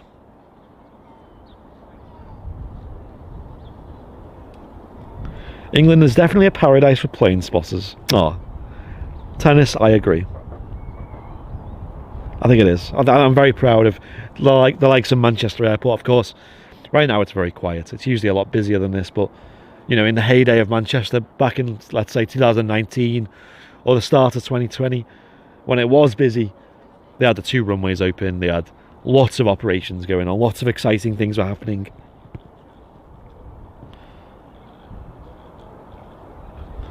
Emirates brought nice weather with it. I'm at Lim Truck Stop now, and it's lovely. Awesome jet ski, Matty. Yeah, it's quite. I mean, it's definitely improved. It's still not sunny here, but it might be sunny eventually.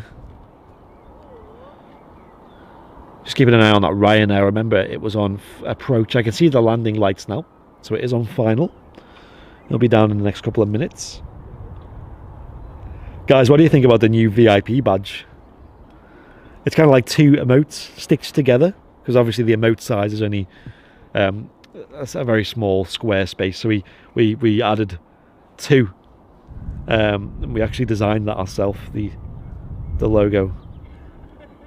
Was it us who designed that, Martin, or was it? No, it was our designer who made the actual design, and then we broke it up into 2. I think that was the thing. Anyway, Ryanair on approach. I will catch this.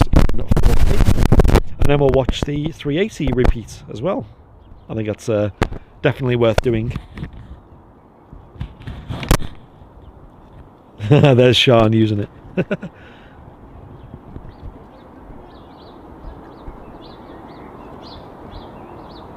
Right, let's catch this Ryanair.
Could you call that a special delivery? Definitely not. What's that? Yeah, I'll get off you now actually. Bear with, ladies and gents.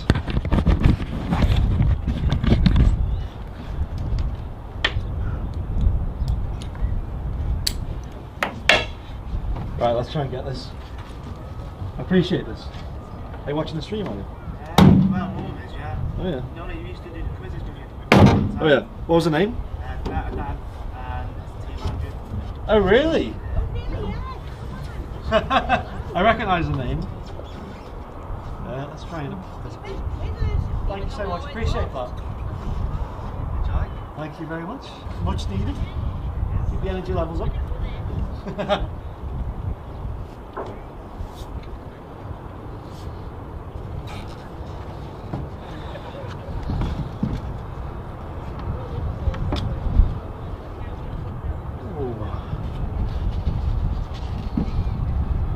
Lovely coffee.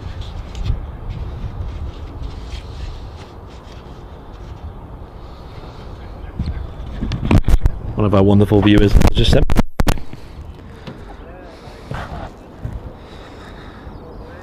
Thank you so much.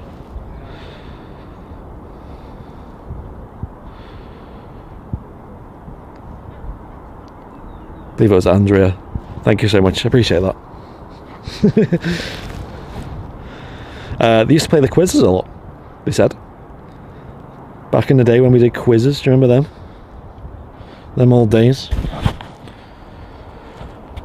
Real life donation. I don't believe they have any chips today is the problem. Will P in the chat. Hello Will P, how's it going? Big man Will P. We also had a new supporter. We had an upgrade. Adam Taylor upgrading his membership to Crew Seat. Awesome, Adam. Welcome, welcome. I hope you enjoy them extra benefits of Crew Seat. Wow, what a legend. Of course, as a Crew Seat member, you get a few extra benefits. I believe you'll get the free wallpaper pack, which we need to release our new one soon. It's probably going to be an East Mid special. Being a Crew Seat member, you do get 15% off all Airliners Live clothing. And if you want to check if you're on YouTube on the app, you can press See Perks, and it has all the information about how to use your discounts and things like that. I appreciate that though. You do get that benefit.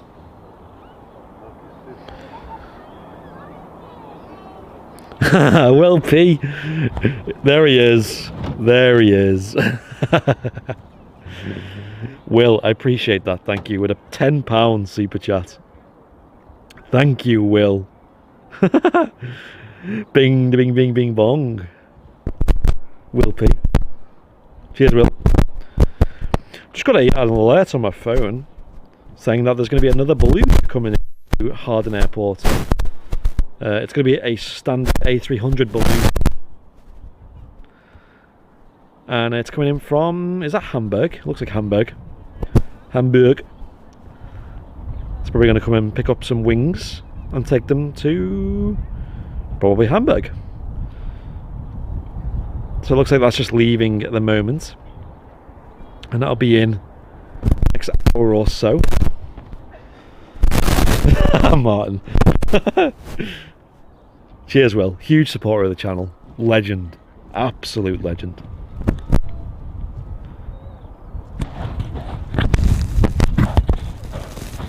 The audio keeps cutting out.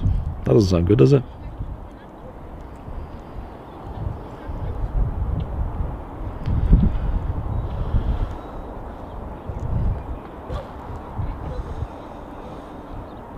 Cheers, Will, though. Appreciate that.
Alright guys, apologies, I'll just put my harness back on. It's gone rather quiet now, hasn't it?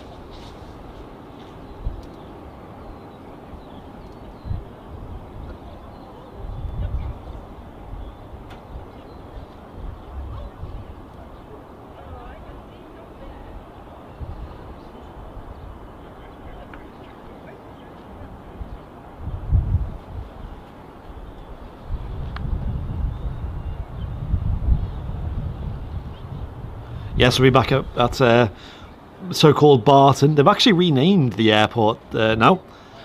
It's now called Manchester City Airport. Is the official name. I don't think they call it Barton anymore. So I'm trying to get into the habit of calling it Manchester City Airport myself.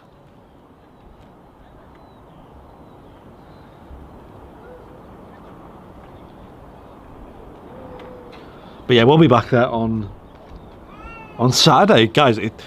If you haven't seen our live show from there yet, 100% tune in on Saturday. Me and Martin will be there on the exclusive streaming location of the viewing platform there. It's very similar to here, actually. It's quite raised. It's very good. You can see like the whole airfield. It is awesome, guys. There, it is a whole nother world of busy from here. One of the controllers we were speaking to there was saying that they were moving about 300 aircraft a day there, which is insane. Which, you know, is the equivalent of sort of for every plane you're seeing here, it's about 10 planes you'd see there. So it's nuts. It's really busy. You got the air ambulance there. You got plenty of helis, police helicopters, loads of general aviation aircraft, sort of Cessnas and Pipers and all sorts. It's a great day out.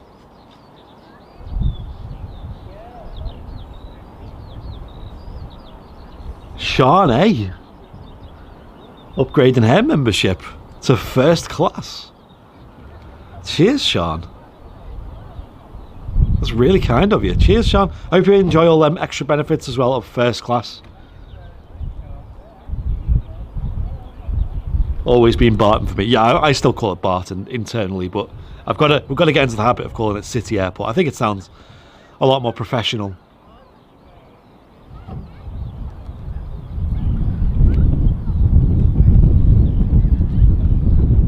But I'm so excited to get back. Literally, me and Martin had the biggest smiles on our face as we were leaving there.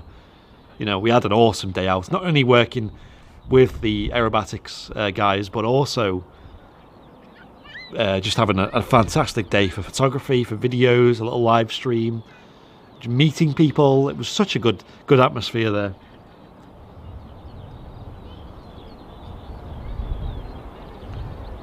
Could you show the environment also, please? Do you mean here at Manchester Airport?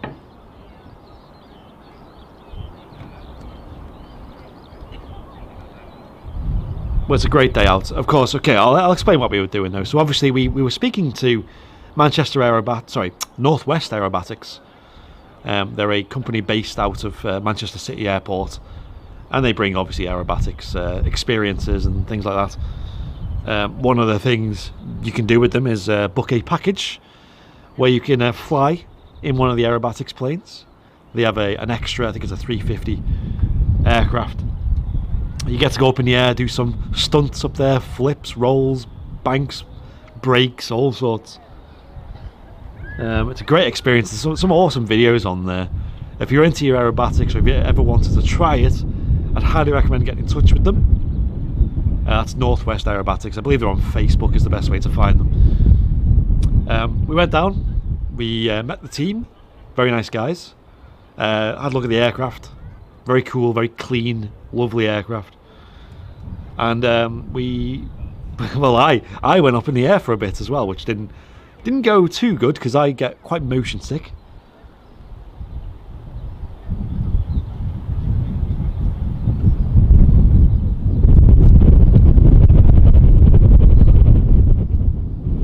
But it was awesome, an awesome experience. And we'll definitely be back with them guys, bringing you some more content, because it was kind of, we were only going there to meet the team basically and get some like sort of ideas going, and they ended up doing a practice circuit, anyway, practice flight anyway.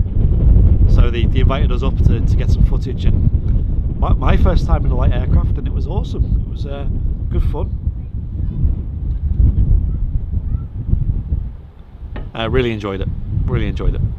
Got to see Manchester from above as well, which was fantastic, and the likes of City Airport, and also we sort of flew up towards Southport ways and did a few manoeuvres up there with the three of us.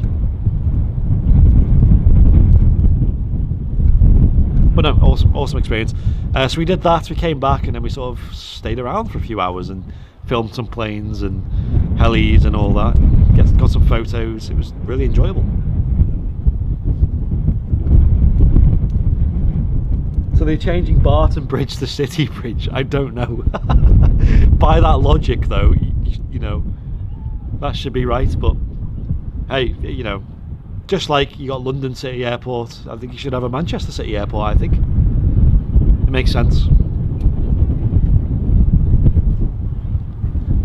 So, you know, and I would be very happy bringing regular shows from Manchester City Airport, because I think it's an awesome experience, although it probably won't get the viewership we get from the likes of here. Me and Martin love doing things that we love. And being at City Airport was an awesome experience. It was so refreshing, so friendly, so nice.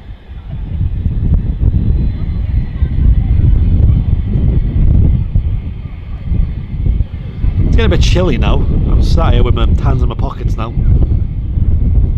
The coat might come on at some point. We will see. I don't know if you can hear that, but something's starting its engines. It's definitely not the A380.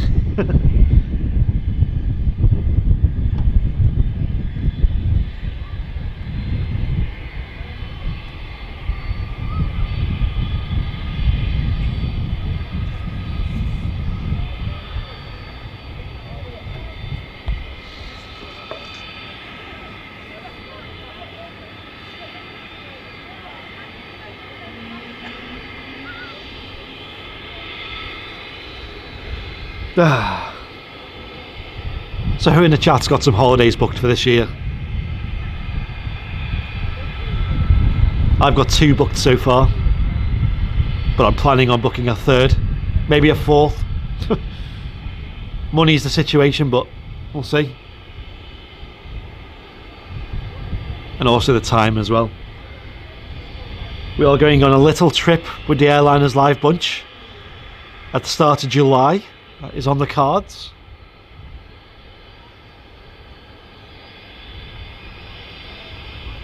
And then we've got Tenerife booked for October.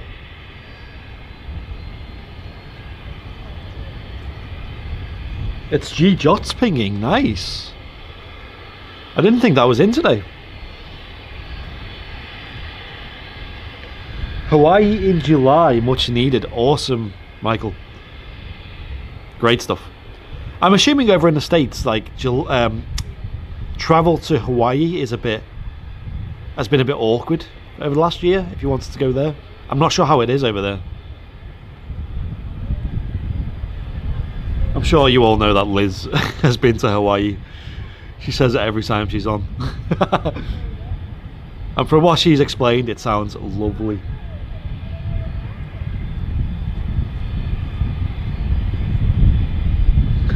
Matt's giving it away. The cat's out of the bag now.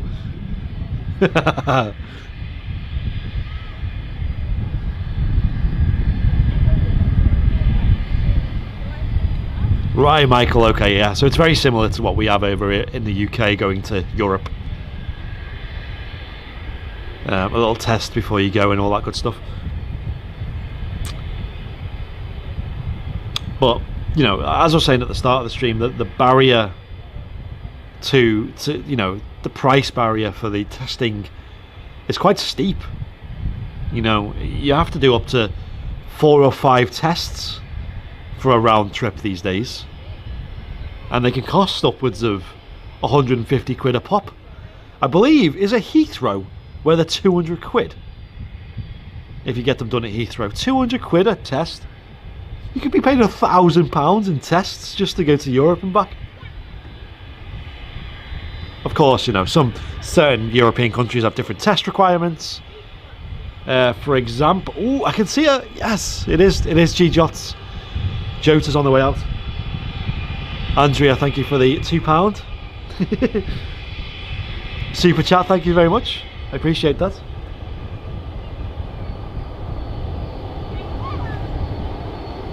Yeah, it wasn't really a secret to start with, to be honest.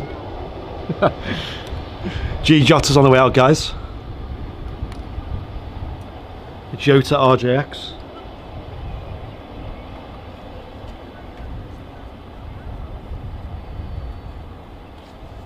Right, Michael, I get you.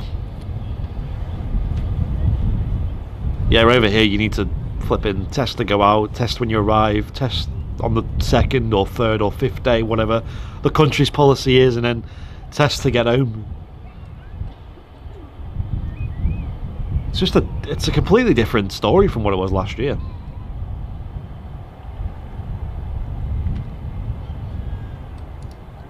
It's definitely not healthy for the aviation industry.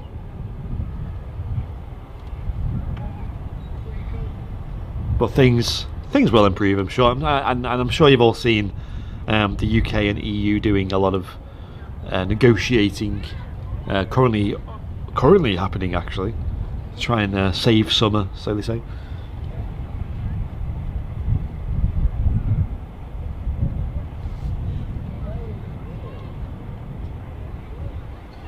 G-Jots is the aircraft that usually ferries the Manchester United squad around. They either use this, or sometimes they'll bring in an Aeroflot, which is why we sometimes see the Aeroflot 350 or 330 coming in, or 321 actually as well sometimes.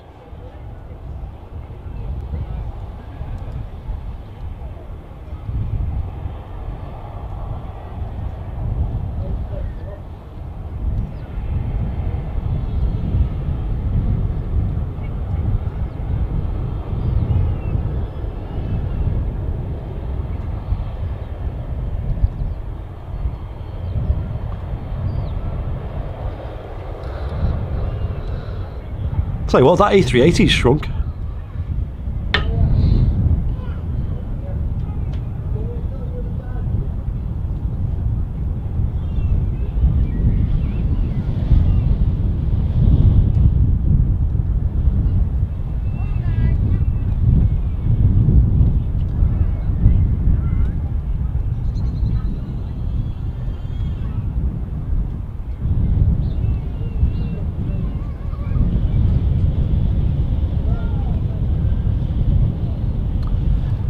Jota RJX on the way out.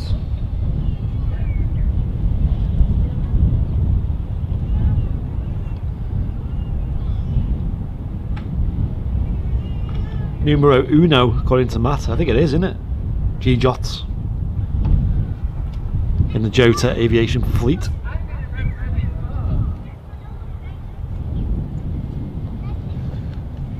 Yes, and they fly City as well. So Adam Taylor saying that they flew City back after their game last night against Brighton. I wonder how did the result come out there? I don't really follow football anymore. I used to.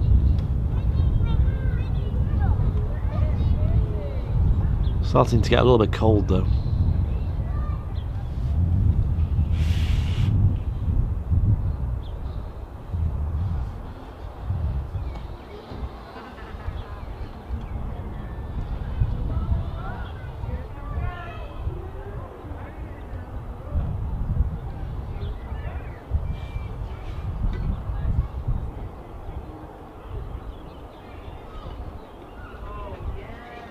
However, my partner's friend is off to Miami next week, and he reckons it'll cost him £300 on the testing, outwards and return trips. That's insane. 300 quid.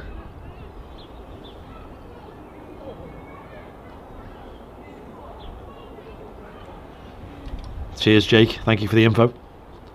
I was wondering where that Qatar was, because I remember it was about half an hour ago I said it'll be in about half an hour.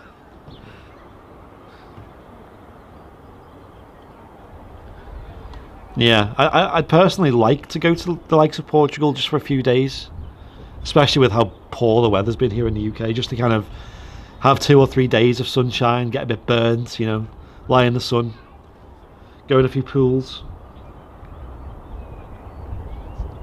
And you know, previously that would have been so easy to do. You just book a flight with the likes of, you know, a low coster, Ryanair, EasyJet, Jet2, and you know, get a cheap flight over, and you're over in an hour or so, and stay there for a few days, and then come back. Very cheap. You know, makes you realise what we're missing, what we used to have.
That's my cue to get back to work.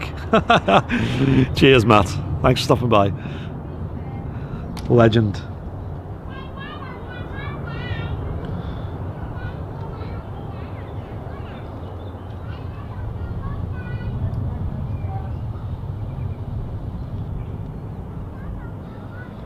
Alright, Qatar's probably the next one in. We'll catch that.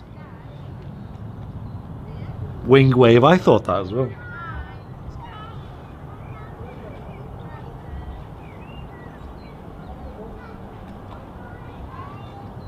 Right, Qatar hasn't even reached the moors yet, so we've got a good couple of minutes. So what I'm going to do is I'm going to play back the A380 arrival, guys.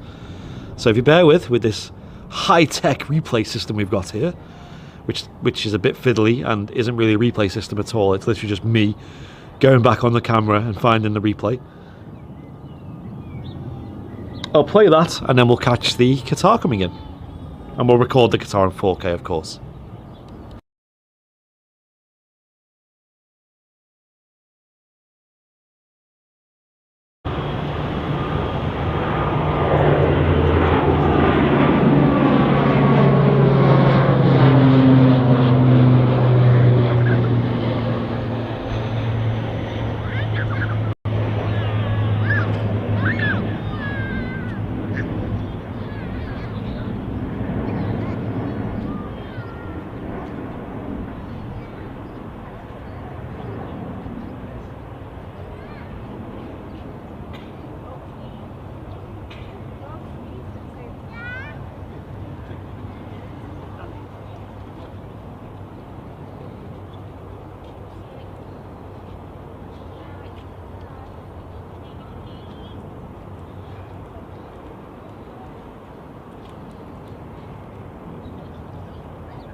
I don't think we've ever had that before. I don't think we've ever had a triple on stream vacating the runway right ahead of us. I know we've had a Dreamliner once. What? That shot was unbelievable. Wow. Guys, how awesome was that? Qatar 777, Bigfoot, the beast. Boeing 777-300. Head on, guys.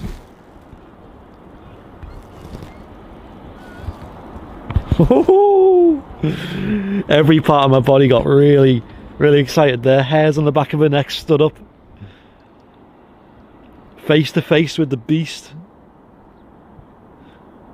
Wow. Wow, wow, wow. I caught that in 4K, guys, as well. So I'm going to play it back in a short while, because that was ridiculous. That was just another world. I've never seen that before. What an experience. He slowed down so quick though. Yeah, Jim, the second I said that, I thought that someone would pull me up on that. It looks like we had the Etihad taxiing out as well. Just see it there in the picture. Hope 777X orders don't get pulled. Flying Architect, it'll be a good day when Southside is open again. Hopefully, maybe one day in many years. When runway 2 reopens, and there will be the shot that will happen at some point when an Emirates 777X, I believe Qatar ordered some as well, I know Emirates have, will be at Manchester, and it will depart someday on runway 23 left, and that shot will be at the viewing platform over at Southside. So you get that head-on shot as it taxis onto the runway, and you'll even see, maybe, I don't know how the SOP works, but maybe see the wingtips fold down as it enters the runway. Anyway, guys, I'm going to record this. Enjoy.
I'm just going to wait for her to taxi to the start of the runway before I resume the recording.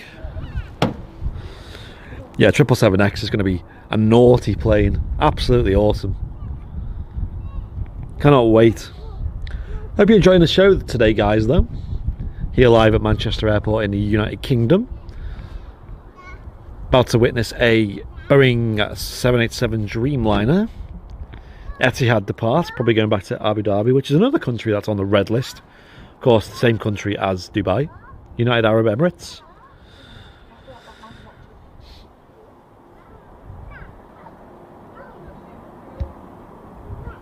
And when we get this out, I will play back the Qatar Triple arriving, because that... I was trying my best to keep quiet, and I think I did a good job. Flexi lady, exactly. Loopy knows. How are you doing, Loopy? Rocking the gold badge next to your name, of course. We've got a couple of people in the chat who have the red tails next to their name now. It's the new thing. Interestingly enough, the red tail badge, which you get after 1 year of being a member, the gold tower is 6 months. With the red tail was actually designed by Zach Creaser, who for my birthday designed a A350 custom livery with the airliner's live livery. You've probably all seen it. It looks so good. It's on my wall still in my office to this day. And I actually just zoomed in on the tail and took a photo and then keyed it out so it was it fit the YouTube emote, and actually looks really good.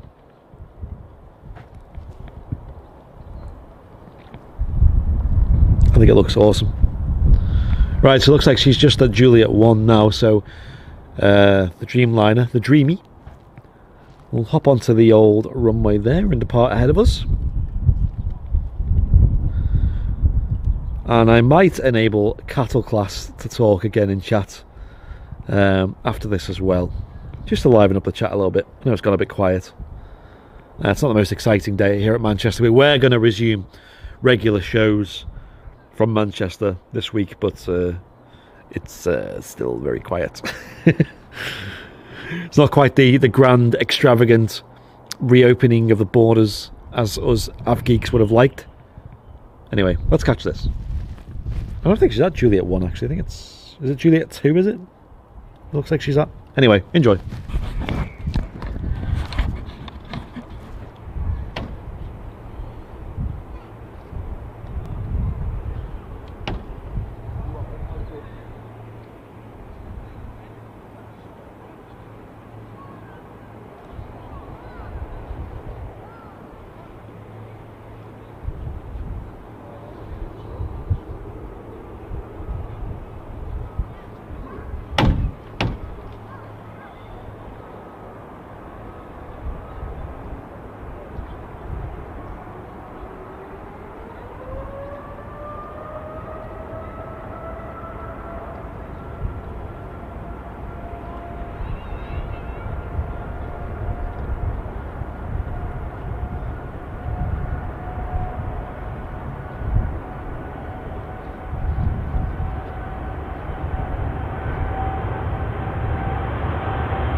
Disappearing behind the Concorde hangar there, of course. Right, guys, should we have a look at the Triple again, shall we?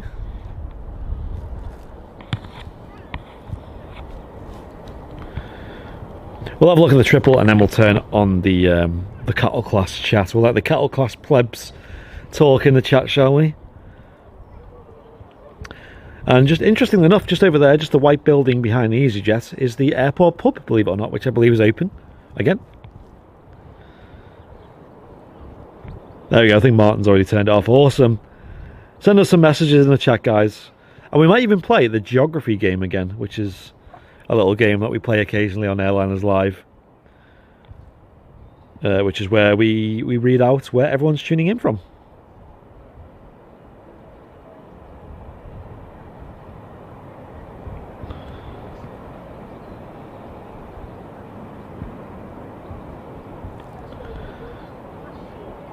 There we go. JW's in the chat. Hello. Just seeing if it worked. Right, guys, I'm going to play the triple clip again.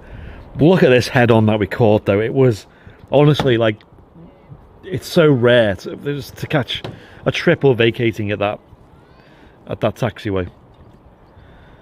Hello, everybody. Hello, hello, hello. Non-members, cattle class, are in the chat.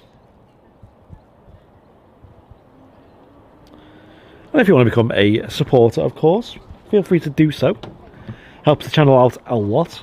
We've had an overwhelming amount of supporters in terms of support, in terms of super chats and memberships today, including Vision Things £50 super chats, which I'll never forget.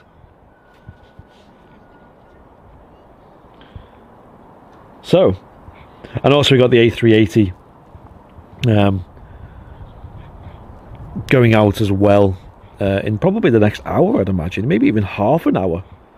So stick around.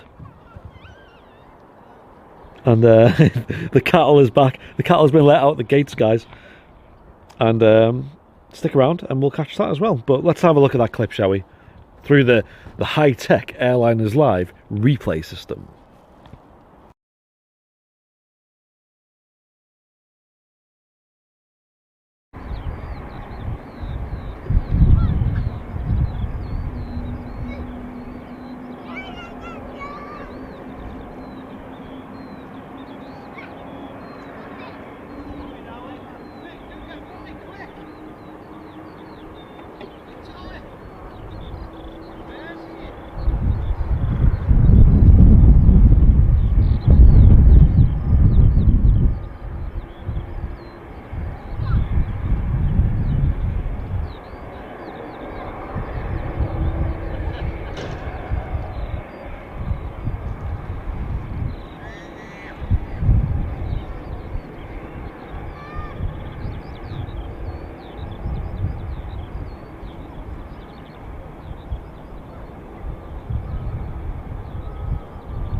Oh, what an awesome clip that is, guys. I cannot wait to edit that one.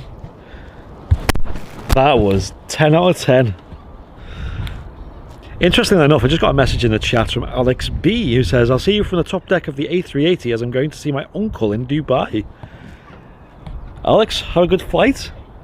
Dude, if you want to get a video out of the window of the aircraft as it's taking off, send it into the Airliners Live Facebook page. We might be able to feature it. Because that'd be amazing. Could you imagine if I'm filming it from the outside and you're filming it from the inside? That'd be unbelievable. That's if you've got a window seat, of course. Yeah, give us a wave when you go past. I'll tell you what, I won't be zoomed in too much with this departure because he is a big bird. I can't zoom in too much. I want to try and get the whole aircraft in. I don't think I have. No, Alex.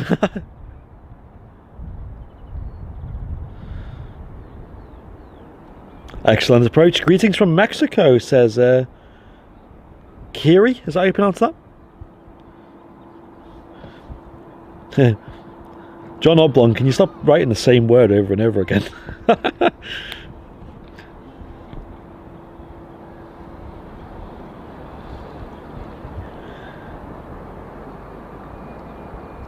Yeah, that'd be awesome. And as you know, we don't really zoom in too much to the aircraft when they're departing because it's very... I want to catch the whole plane, basically. Admin's on it. Yeah, I think Martin's on it. Any planes arriving yet? I don't think so.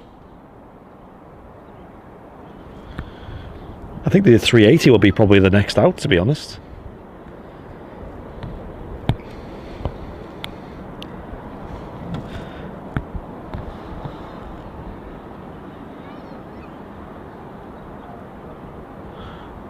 It means hello. In what language? Greetings from the Netherlands. Ivar, hello. Hope you're doing well, dude. Right, should we do the geography game? There's not too many in the chat now, so it should be reasonably easy to keep up with you guys. This time, usually I give this job to Matt or Liz, because they're probably the best. Matt did a fantastic job last time. In fact, Liz did a decent job as well, to be fair. The geography game, guys, very easy game. All you have to do is write in the chat. When I say go, of course, don't do it yet. Write where you're tuning in from. Flying Architect saying it's due out at 2:15. Okay. It's about 40 minutes from now. Yes, write in the chat where you're tuning in from. It's fantastic to see all the different locations around the world where our chats will be watching from. All different countries and places. And we'll see if I can read them all out. What airport is Echo Golf Charlie Charlie? It is Manchester Airport. Manchester International Airport. Here in the northwest of England. Right guys, here we go.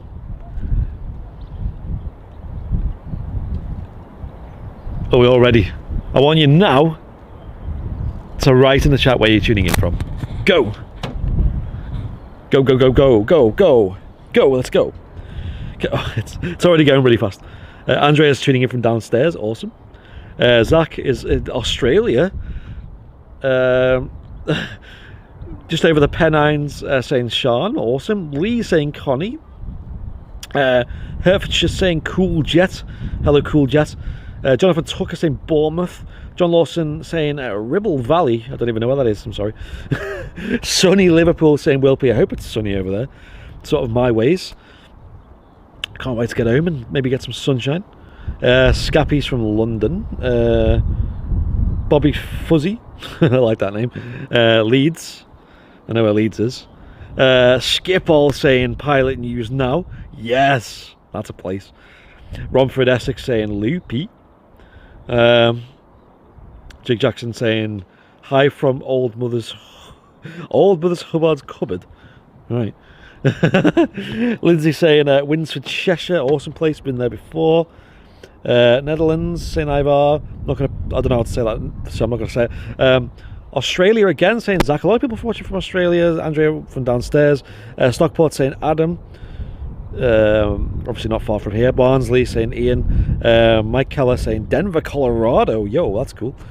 Assuming it's either really warm or really cold there right now. Leeds saying Flying Architect. Jakarta, Indonesia saying Thomas Aquinas Wilbro. 420 years old. Is that all one name? Newcastle, Australia. Newcastle, Australia. Is that a place? Saying Matthew, another Australian watch. Manchester Airport saying Ender. What are you doing at the airport, Ender? What are you doing? What could possibly be going on? Pennsylvania saying Cami. Ian Robbins saying Barnsley. San Francisco, California saying First Korean. Wow, a lot of Americans watching today. Hello, guys. Hello from the United Kingdom, where the weather is pretty abysmal. The other side of the Pennine saying Jack. Hello, Jack. How are you doing, dude? Stephen Dale saying Barnsley. Barnsley Cattle Class, yes. Andre saying Jamaica. Yo, Jamaica. Nice one. 26 miles north of Manchester. Okay, John, that was answering my question from before. Kentucky saying Carol S.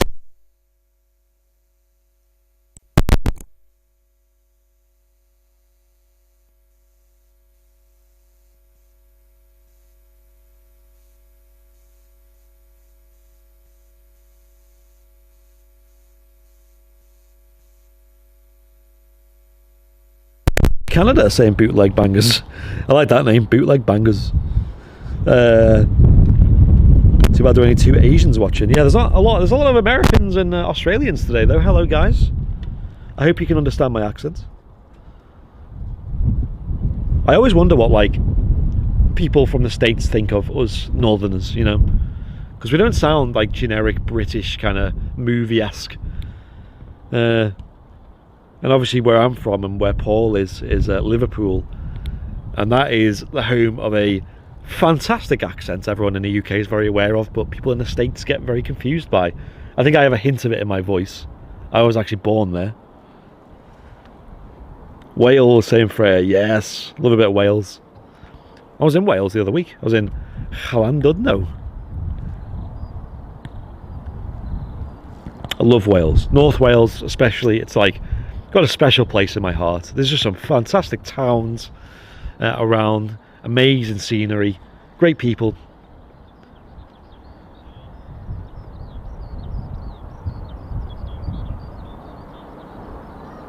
Hi from Costa del Trafford.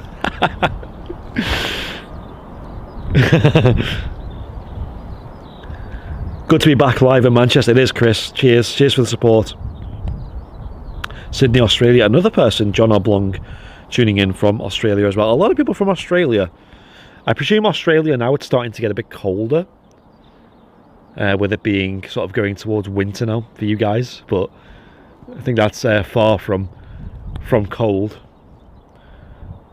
You guys might have to put an extra layer on.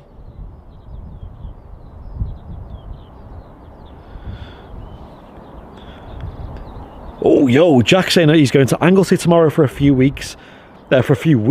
Really. I'll be at Aria Valley. Hopefully some A400s and C130s passing through. Yeah, and also all the T2 Hawks you get as well at RAF Valley. It's an awesome place to go. It's definitely a place we'll be going soon. Especially when we get the new networking equipment.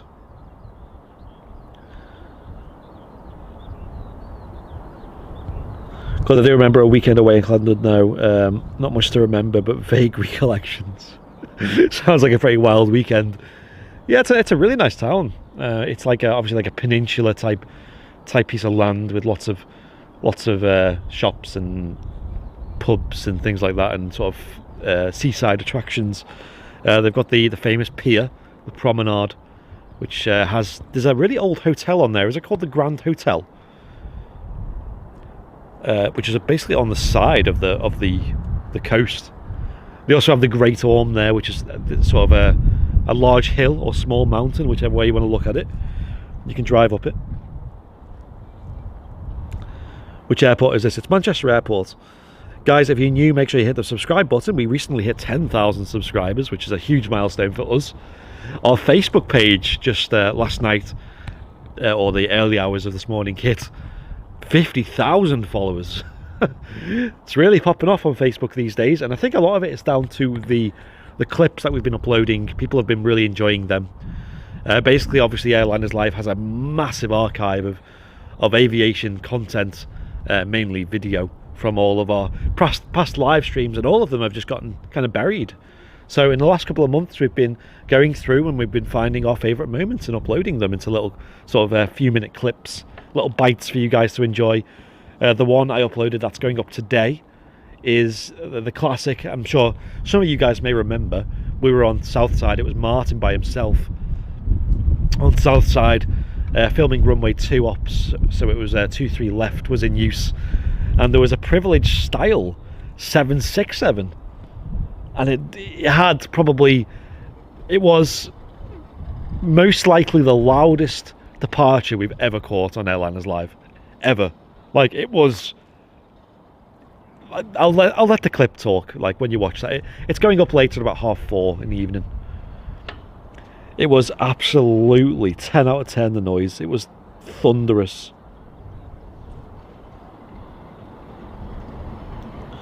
Where is the A380? Or did it take off already? It's still here.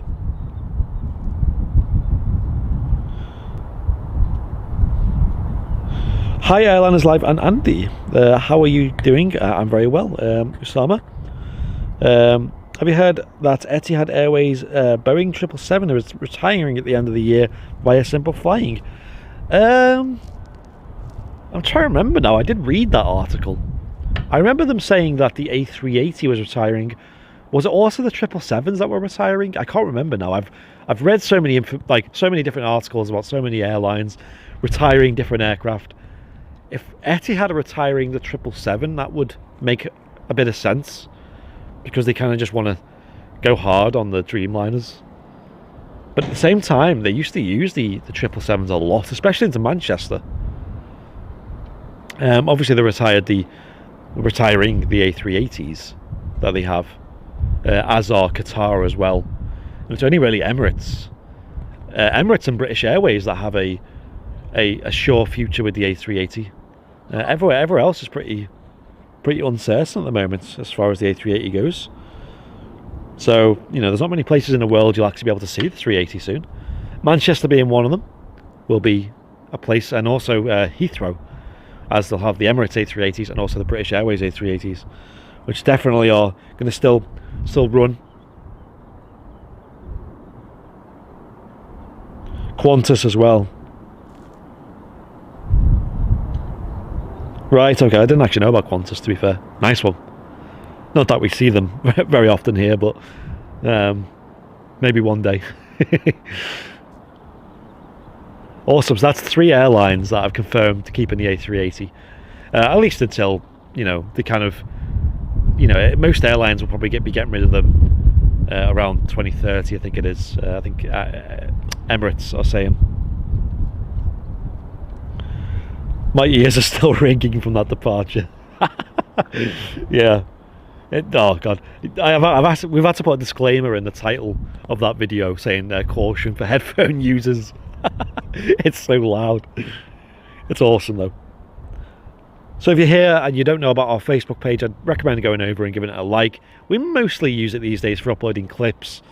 We might go back to doing live streams on there, although from now on YouTube will always be the home of live streaming for us, so that's the best place to catch all the action.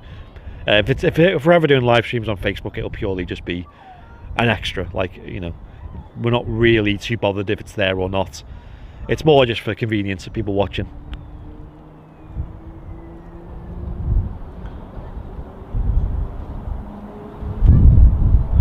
Seven four seven 400 rules. It certainly does. Yeah, 747-400 was probably the pinnacle of the 74. I think, as far as spotters go anyway, we don't really see 747-8s up here that often. Obviously Lufthansa jumps to mind with their fleet.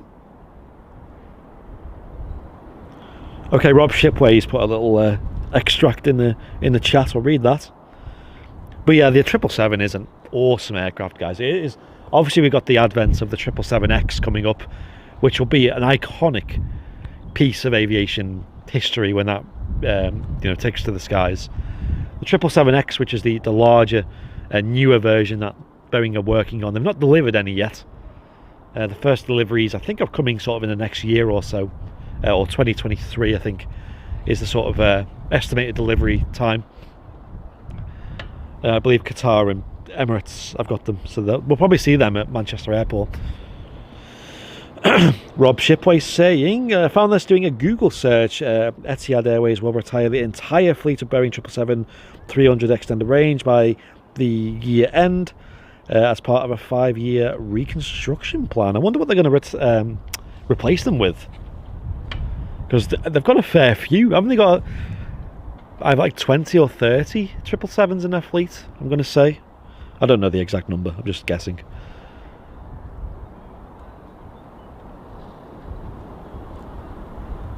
But obviously they're going to need to replace them with something. Obviously Dreamliners are the obvious ones. They've got a couple of Dash 9 and Dash 10 Dreamliners in their fleet in terms of long haul.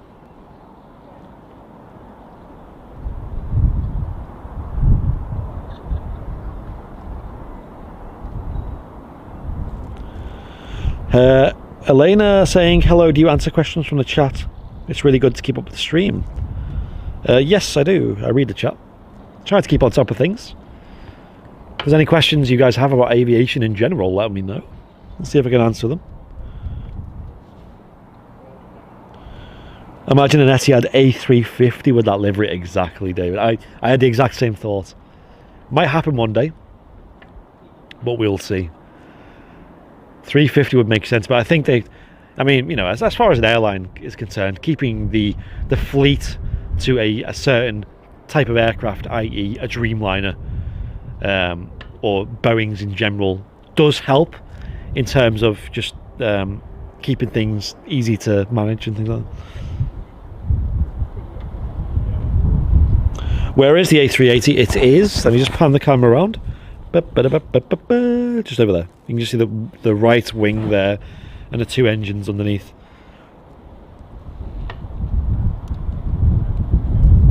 Yeah, I thought 777X, because obviously the article specifically says they're retiring the 777-300s. So obviously the 777X, higher passenger capacity and better fuel economy, so it's a more sensible choice going forwards. And also apparently quieter. Apparently, now obviously Boeing use like a chevroned engine design on their newer aircraft. The Dreamliner is obviously the classic. They also use it on the 747-8 as well as the 737 MAX range. And if you haven't seen it, guys, it's basically where they have the jet engines at the rear of them have like a spiky design, a chevron design.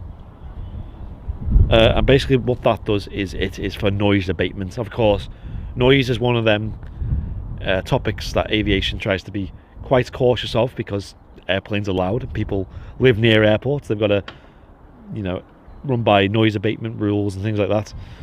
So having a quieter aircraft is generally better, and it also means the aircraft interior is more comfortable as well, because it's a bit quieter. We got a new donation from John Lawson. Thank you very much, John Lawson, with £5 super chat saying thanks for all you do for us. Cheers, John. I really appreciate that. Can we get some bing bongs in the chat for John?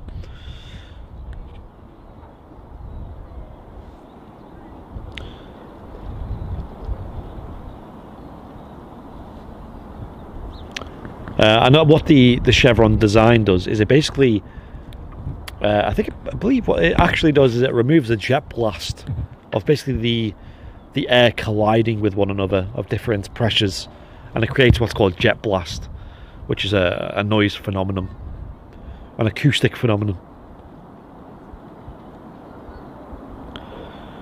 I hate the wing end design of 787 and 777. Yeah, I'm not the biggest fan either. No, it just has the cut design at the end. Of course, I'm a big sucker for big winglets. The 7.6 or the A350. Oof, sexy, gorgeous. What's your favourite aircraft? A350 1000. Easy answer.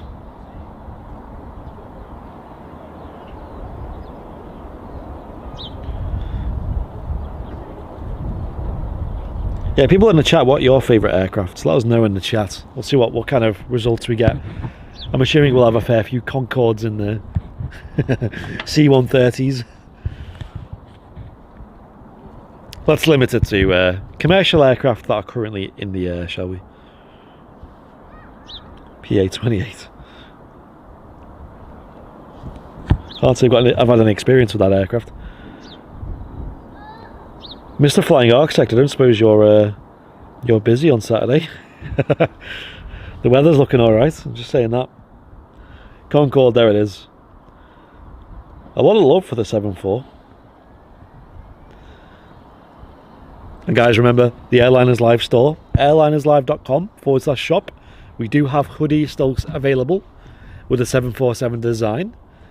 And also the runway tags, I didn't mention them earlier in the stream, but definitely worth checking them out. You can buy a pair of tags which are suitable for keyrings, luggage tags, backpacks, camera bags, things like that. And they are a pair of runway designs that are based on the runways here at Manchester Airport. So you got 23 left, 23 right, 05 left, 05 right.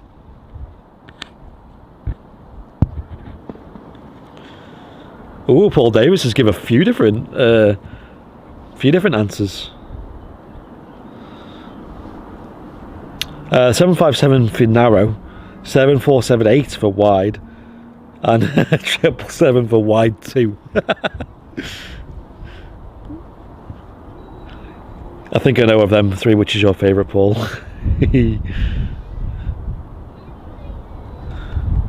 Paul Murphy saying his favourite is the A330.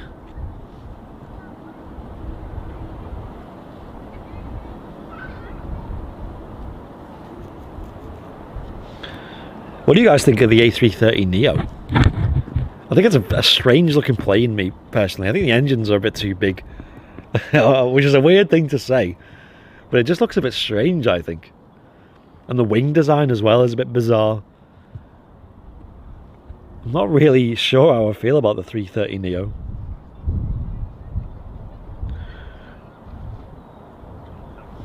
$737-800 is nice. It is a nice plane. It's a very, very, very balanced plane. It's very classic. But you know, when it comes to Boeing or Airbus, I'll always pick Airbus. I'm afraid. Almost like a brand snob for Airbus. Right, we've got the 380 coming out soon, in the next sort of 15 minutes or so. So guys, what I'm going to do is I'm going to change the batteries one last time. We'll catch the 380 going out. Might stick around for the Qatar going out, maybe. Depends on what time that goes out. If it's a long wait, I might as well just call it. But also it's 777, so it has a phenomenal sound. Rob Shipway saying the 330 Neo and the 737 MAX have engines that seem to be too big for the plane. Yeah. Because I've seen videos and photos of the 330 Neo, and actually my first time seeing it in person was that Senegal a couple of weeks ago, and it was when I seen it in person I was like, hang on, that looks really strange when you look at it in person. It's just like really bizarre.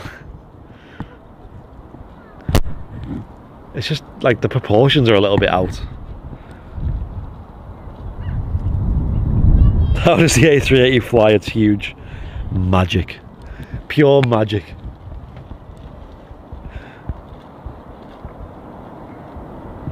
Got upgraded to first class to Phoenix in a 747 once. Connie, wow. First class. Wow, wow, wow. That's amazing. Would that be like the top deck then? I'm guessing. Anyway guys, I'm going to restart the batteries, so bear with. The screen might go off to a no signal sign for about 10 to 20 seconds, and then we'll be right back, and we'll catch the A380 going out, and maybe the Qatar going out if we can be bothered.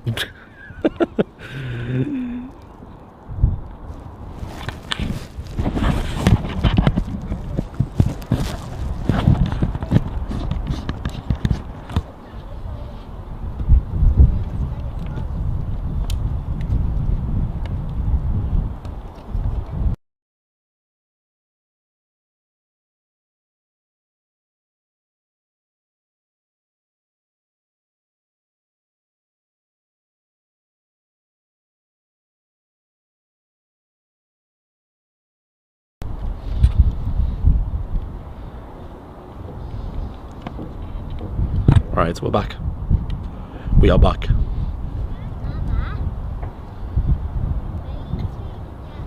No signal. Oh no. Welcome back, guys.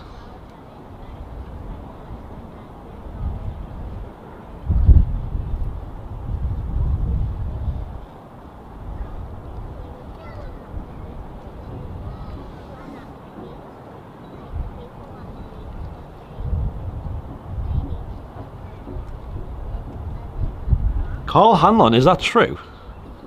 I didn't know that.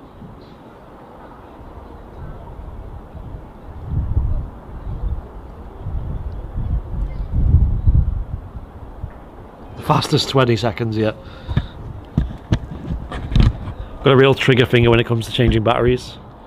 Batteries seem to last about an hour and a half here, so.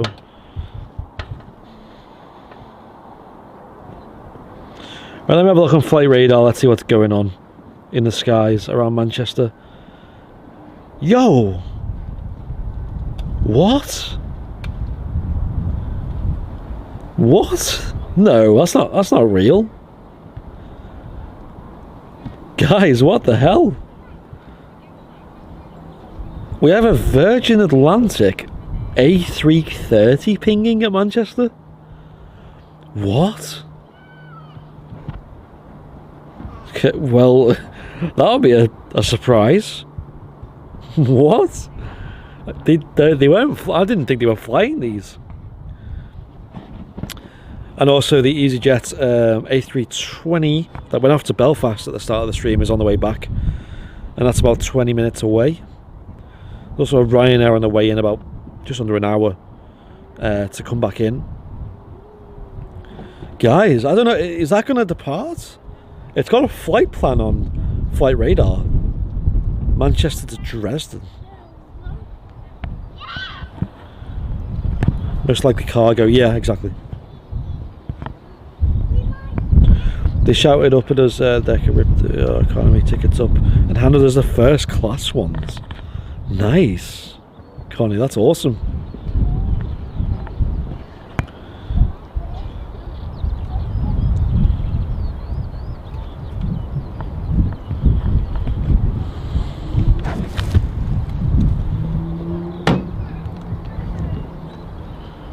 One moment, guys. Well, if we catch that departing, that'll be a real treat.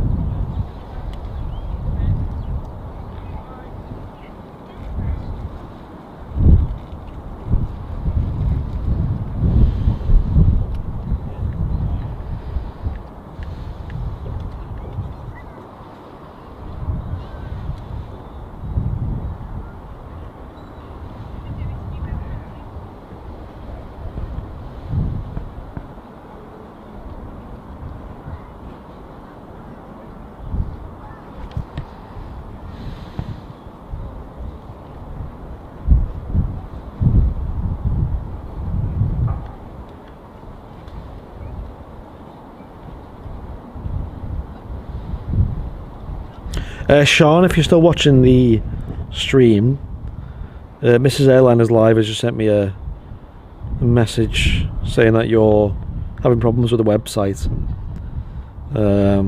I will sort that for you later. I'll just send you the link to download the pack later for you. Apologies for that.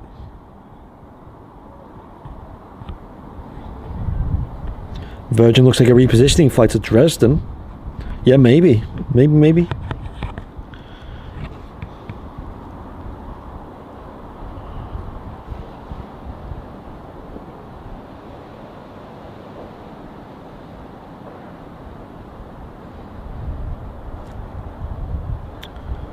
Yeah, I'll sort that. It's not supposed to have shipping on the download, and it never did to start with.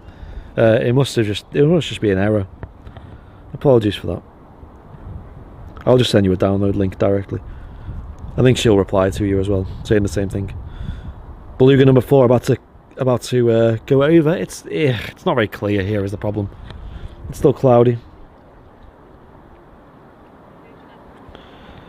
And of course, anyone who is a business class member or above gets the HD wallpaper pack, Airliners Live wallpaper pack for free. It's over on airlinerslive.com/shop. It's a digital download, and every month there's a new one, and you get every single one for free. Last month's, or well, this month's, was the photos from London Heathrow, and then next month we got, I think it's going to be East Mids. I think the photos from East Mids.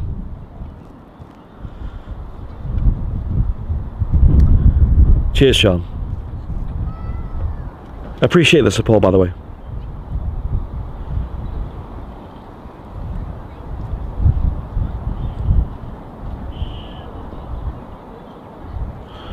My first transatlantic flight was a DC-10 with their GCF6 engines. Maybe a bit the size of the engine seemed a lot smaller in engines. So that's a big feat of aviation. I've noticed, especially watching back to older aircraft, is engine sizes have shrunk a lot in the last sort of decade or so. Sorry, I've grown a lot. Sorry. Oh yeah, there it is. Let's catch that. Cheers. One sec, guys.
Andrea just let me know that the Beluga was overhead there, and here she is. I'm going to record this, guys.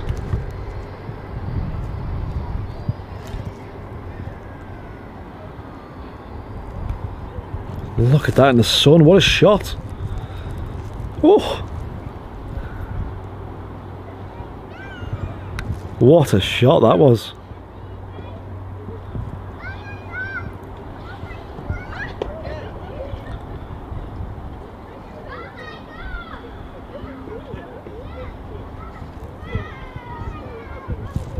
Yeah, flying architect, you're right.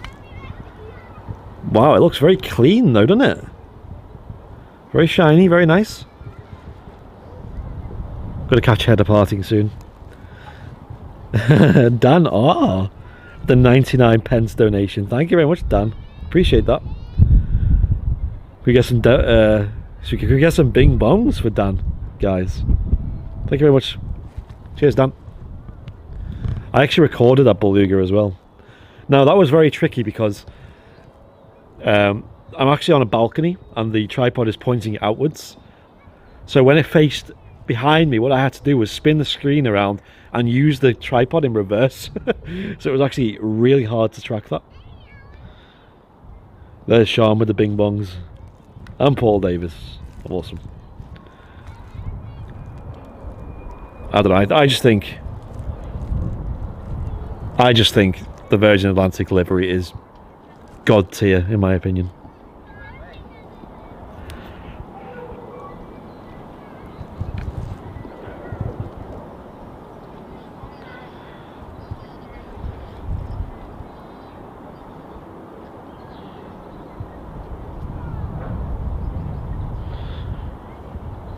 Get a lovely shot of this departing. Hello from Dubai. Hello from Manchester.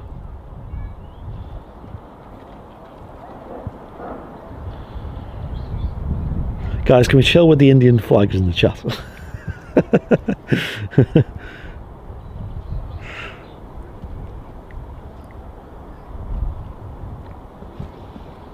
Hello from India. Hello from Manchester, UK.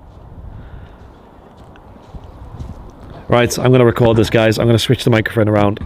So my voice is obviously not going to get picked up because it's very directional. Is Airliners Live a fan of Ryanair? Yeah, I'm a fan of any airline. There's no airline I dislike. And if I think the 380's pushing back, guys. Yeah, I think the 380's getting pushed back right now. Yes. Guys, the A380 is pushing back right now. I can't see it because it's behind the thing, but I can see the tail just peeping out. So guys, I'm going to record this now. So I'm going to go quiet for a bit. If anyone signs up to become a member of VIP, or if anyone drops any super chats, I will go back and read them, of course, as always. Yes or no for pineapple pizza? I'm going to end it on a controversial one. I actually like pineapple on pizza. Anyway, guys, enjoy.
There we have it, guys. The king of the skies has made its appearance here at Manchester Airport for the first time this year. Awesome to see the biggest passenger plane in the world back at Manchester for a regular service. It's going to run the Dubai to Manchester route every Wednesday, Thursday, Friday and Sunday going forwards, and then hopefully back to its daily service, which at one point it was running 3 times daily. Guys, a huge thank you to everyone who's tuned in today. I know we got about 500 viewers there, which is awesome. Thank you, everybody. So close to the action, and I hope it sounded good too. I caught a recording of that, so I'll give that a playback before the stream ends. I hope you've enjoyed the show today. Does anybody know what time the Qatar is due out? And I wonder if it's worth staying around for that. I do have quite a busy day planned. It is my brother's birthday today, so I'm going to call round and give him some presents for that. And I've also got to get back and edit this footage, which I'm extremely excited for. It's going to be like all evening just playing with all this footage from today. When is the next time we're live? Make sure you hit that subscribe button, of course, and make sure you hit the bell icon as well, because we're mainly a live aviation channel. The best way to find us is by hitting that bell icon, and it means you'll get alerted when we go live. It is very important you do so.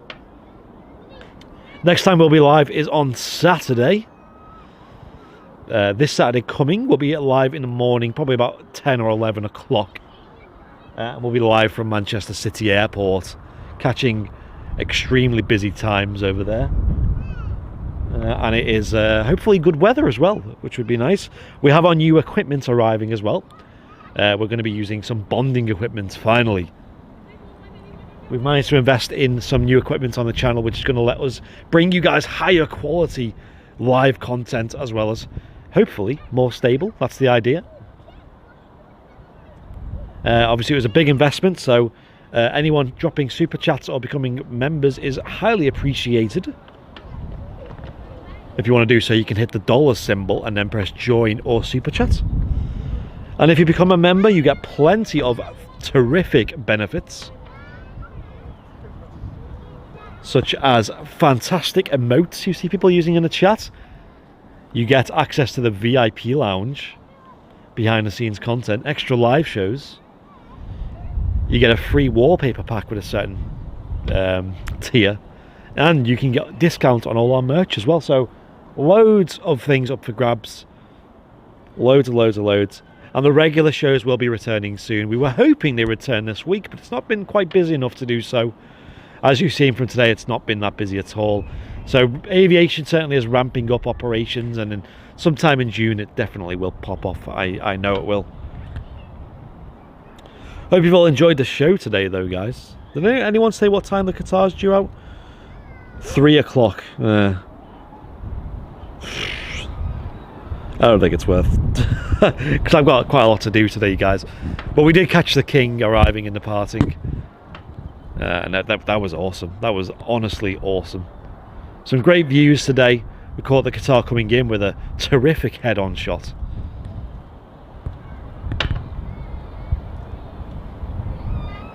Good morning from Mexico. Good morning from good afternoon from the United Kingdom. I always forget about time zones. Right, I think I'll wrap the stream up there, guys. I think that's kind of it. Anything coming in? Did I miss the A380 departing? You certainly did, I'm afraid, but we'll play back the replay before we finish, and we'll end it there.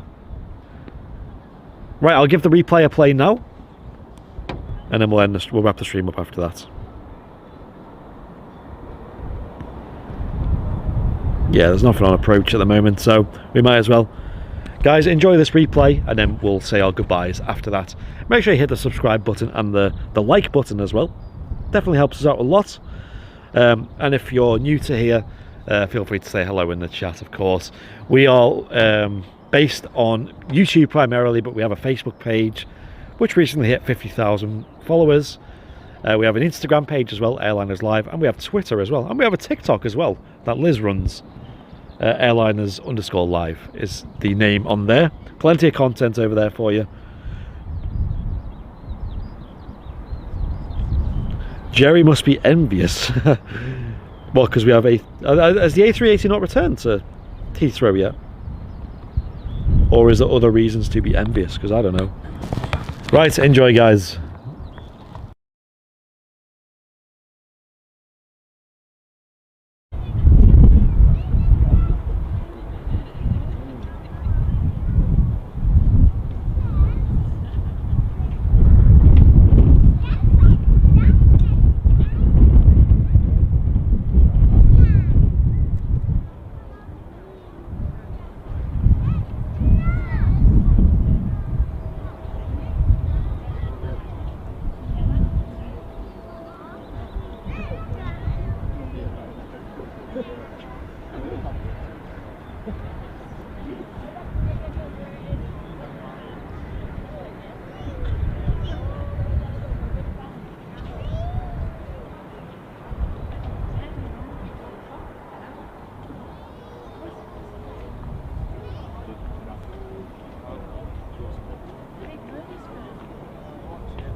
Welcome back, guys. We're back live here at Manchester Airport. That was the A380 departing just a little bit earlier then. But guys, I'm going to wrap the stream up there. Been live for about, how long? About 2 hours, do you reckon? 3 hours maybe? Gosh, 3 hours, wow. Didn't realise I've been here for so long. Guys, thank you so much for watching. As always, it's been awesome. Been a great show. Really enjoyed today. Great to be back out in the sun. And the rain, occasionally. Phoebe Stern, hello to you. How are you? Sean A, cheers Andy. Great show as always. Thank you, Sean. Appreciate that. 3 hours 53 so far. No way I've not been that live for that long. No way. Cheers, Paul. Appreciate that. I had the A380 flew past my house. No way. Right, guys. Plenty of new VIPs today, plenty of new subscribers, plenty of likes, plenty of super chats. You guys are all awesome, legends. I'm going to sign off there. I've been Andy from Airliners Live. It's my brother's birthday today, so I'm going to go say hello to him. I'm going to go sign off, pack up, and get out of here. Hope you all have a wonderful Wednesday, and we'll be back on Saturday. Make sure you tune in. Saturday morning from about 10 or 11 o'clock. We don't know just yet. We'll figure that one out when we get there. Right, guys. I'll see you all soon. Bro, I just joined. What bad timing. Oh, well. You'll have to tune in on Saturday, won't you? Bye, guys. See ya.